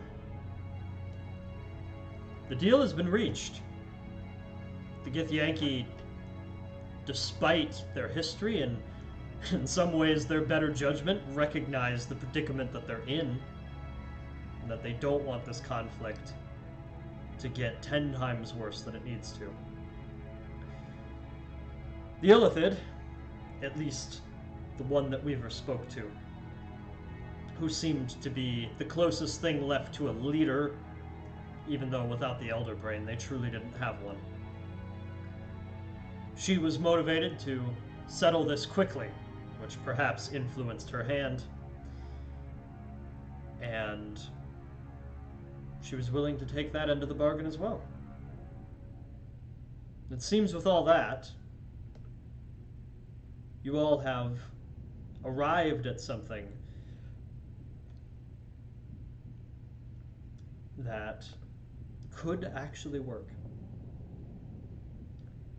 This is in some ways historic because as far as the Astral Sea and its very colorful history is concerned, Githyanki and Illithid working together, even in such a small way like this, is almost unthinkable. Working together and yet still killing each other, and still, what you have all managed to reach is a surprise to everyone involved. As you get back to the crater, there is the fight. You see two Illithid in smooth, blackened armor and cloaks step forward. You see two Githyanki knights, blade in one hand, psionic energy in the other, step forward as well. You're in the crater, but you have all made your way to a neutral, open space. What looks like it might have just been a disheveled and broken gathering place at some point.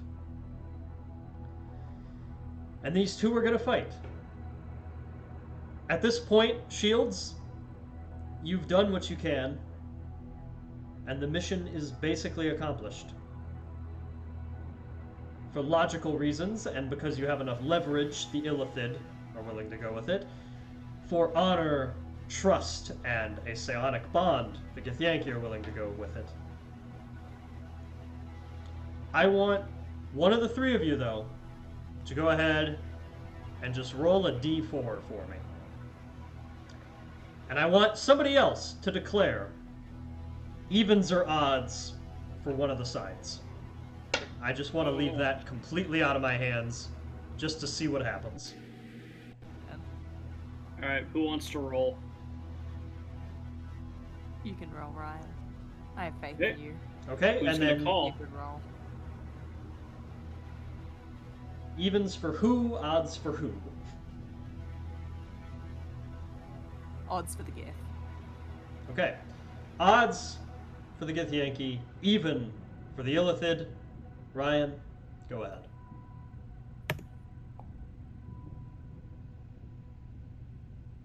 Hell yeah. 3.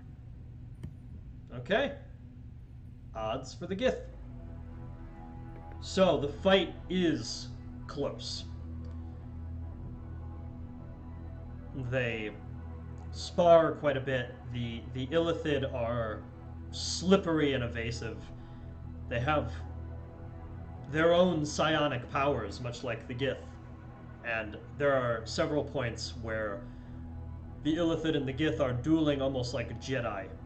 They're just holding and pushing and twisting until one of them can finally force their way into the upper hand. One of the Gith perishes first, or at least is taken out first. They make sure to keep the brain intact, of course, rather than consume it in the heat of combat. But that remaining Gith is able to somehow pull through, whether it be superior weapon using, superior psionics, superior strategy. Maybe it's just his ability to work as a whole unit without the presence of a hive mind. He wins. And that large-headed leader, Illithid, that you spoke to, Weaver, steps forward again and looks at Ruzar. And she just... A deal was made. And we both must leave.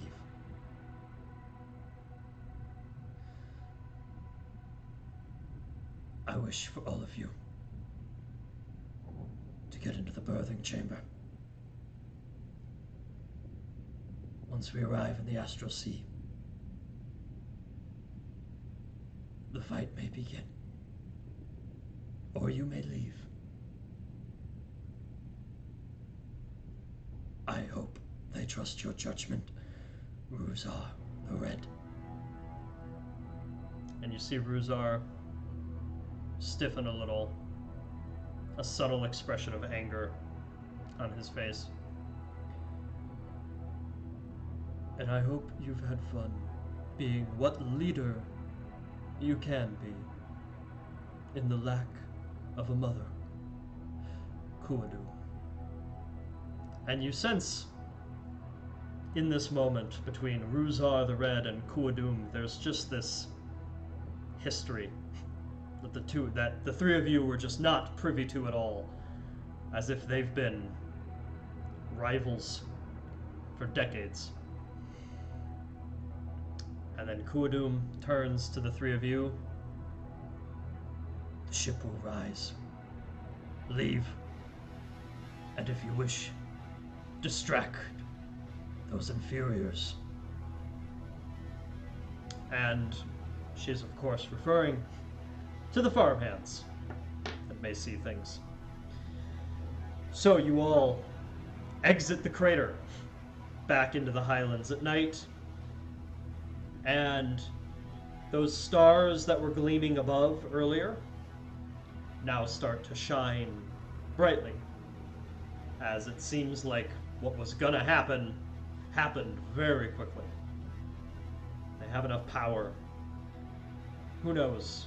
Maybe some of the Gith are even helping, putting aside their differences and swallowing their pride and their culture just because they want to fucking get home. And as you leave, it's a little too late for distraction, as Jaco and Amicia are standing outside already, drawn to the glow. But they see the three of you, and they start to speak, but then the sound is so loud as out of the grass where that elusive dent was, the ship rises. And it is this, much like the peace that you exchanged with them, it is this trenched, blackish gray construction. It's bends and twists like an optical illusion, a shape that makes very little sense to the way that anything on the material plane is constructed with the materials that you have access to. And this spiraling, pretzeling ship that is at least 80 feet long and 40 feet deep just starts rinsing and lifting out of the ground, dirt sinkholing below. And as it gets higher, it cleanly slices off a few more tree branches with its abrasive material as it brushes past them, looking just like the other one that Iova found. And it's only there for a few seconds before it just... And it doesn't so much fly off speedily as it dissolves, as if it instantly becomes one with the astral sea. And like water, it just ripples away. Now all that's left is the sinkhole. And these two farmers that are staring at it in complete shock. So, they are speechless as the normal sounds of night return. Is there anything the three of you say to them before you depart? Your mission now done.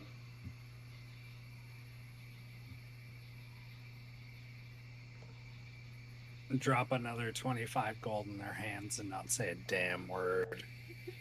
Yerba will. That's what Weaver does. I've Yeah. spoken enough. So, your shape should be good again. I noticed he's got his old spirit. Hopefully, And he's just like good health. 1,000-yard stare on Jaco. He's just like, Amicia takes a step forward and just.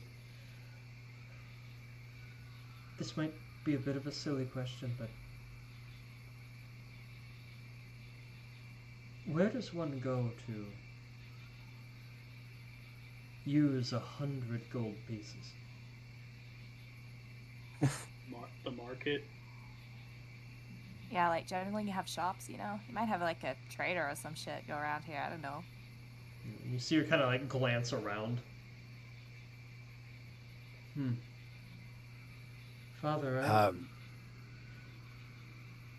I think you need to get the wagon ready. I think your home here is not suited for your new lifestyle.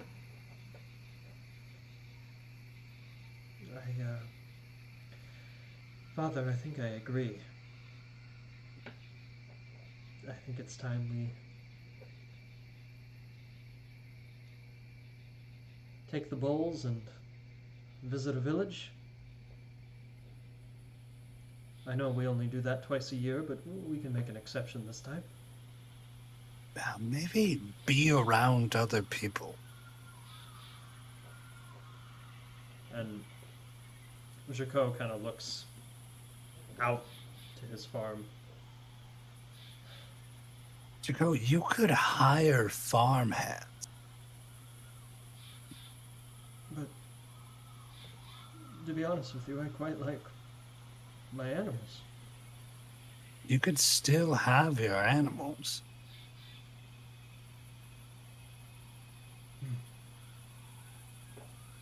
Think of people as your animals, but they can talk to you. And it's like being a cool uncle. You don't have to take care of them. They leave and then come back later on. So he considers that very interesting point. You pay them to not pay you any mind, if that makes any sense. And Amicia says, Father, we can take them and keep farming somewhere else, but regardless, I think they're right. This house, it's full of memories. If we weren't here, or did not come here, things could have been a lot worse off. The beauty of living is being around other people. Don't isolate yourselves just because your past is something that you feel like you need to live with.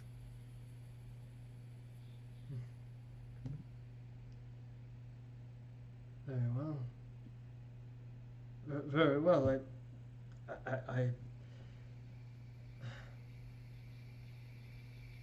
I think she'd want that. And you don't know exactly who Jaco is talking about in that moment, but you see Talking about the hot illicit, I know. You see a lot of love kind of cross his face. And then he says, well, our bulls, I don't know how far they've ever gone, but perhaps it would help to stop at a market first and buy some supplies before we get out of here. And right around that instant is when your carriage driver comes back, and he's just sort of a crotchety old halfling man who looks to the three of you and just says very slyly, trying not to imply anything, "You done here?" I think we're done. You bringing friends? No.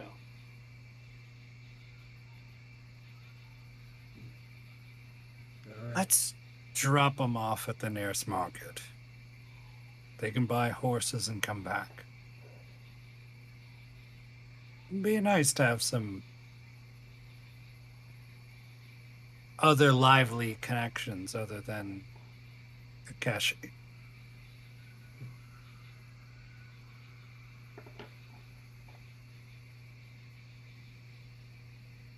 Well,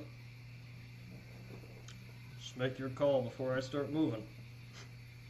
And the carriage driver just kind of spits off the side and starts readjusting his horses. Charming individual.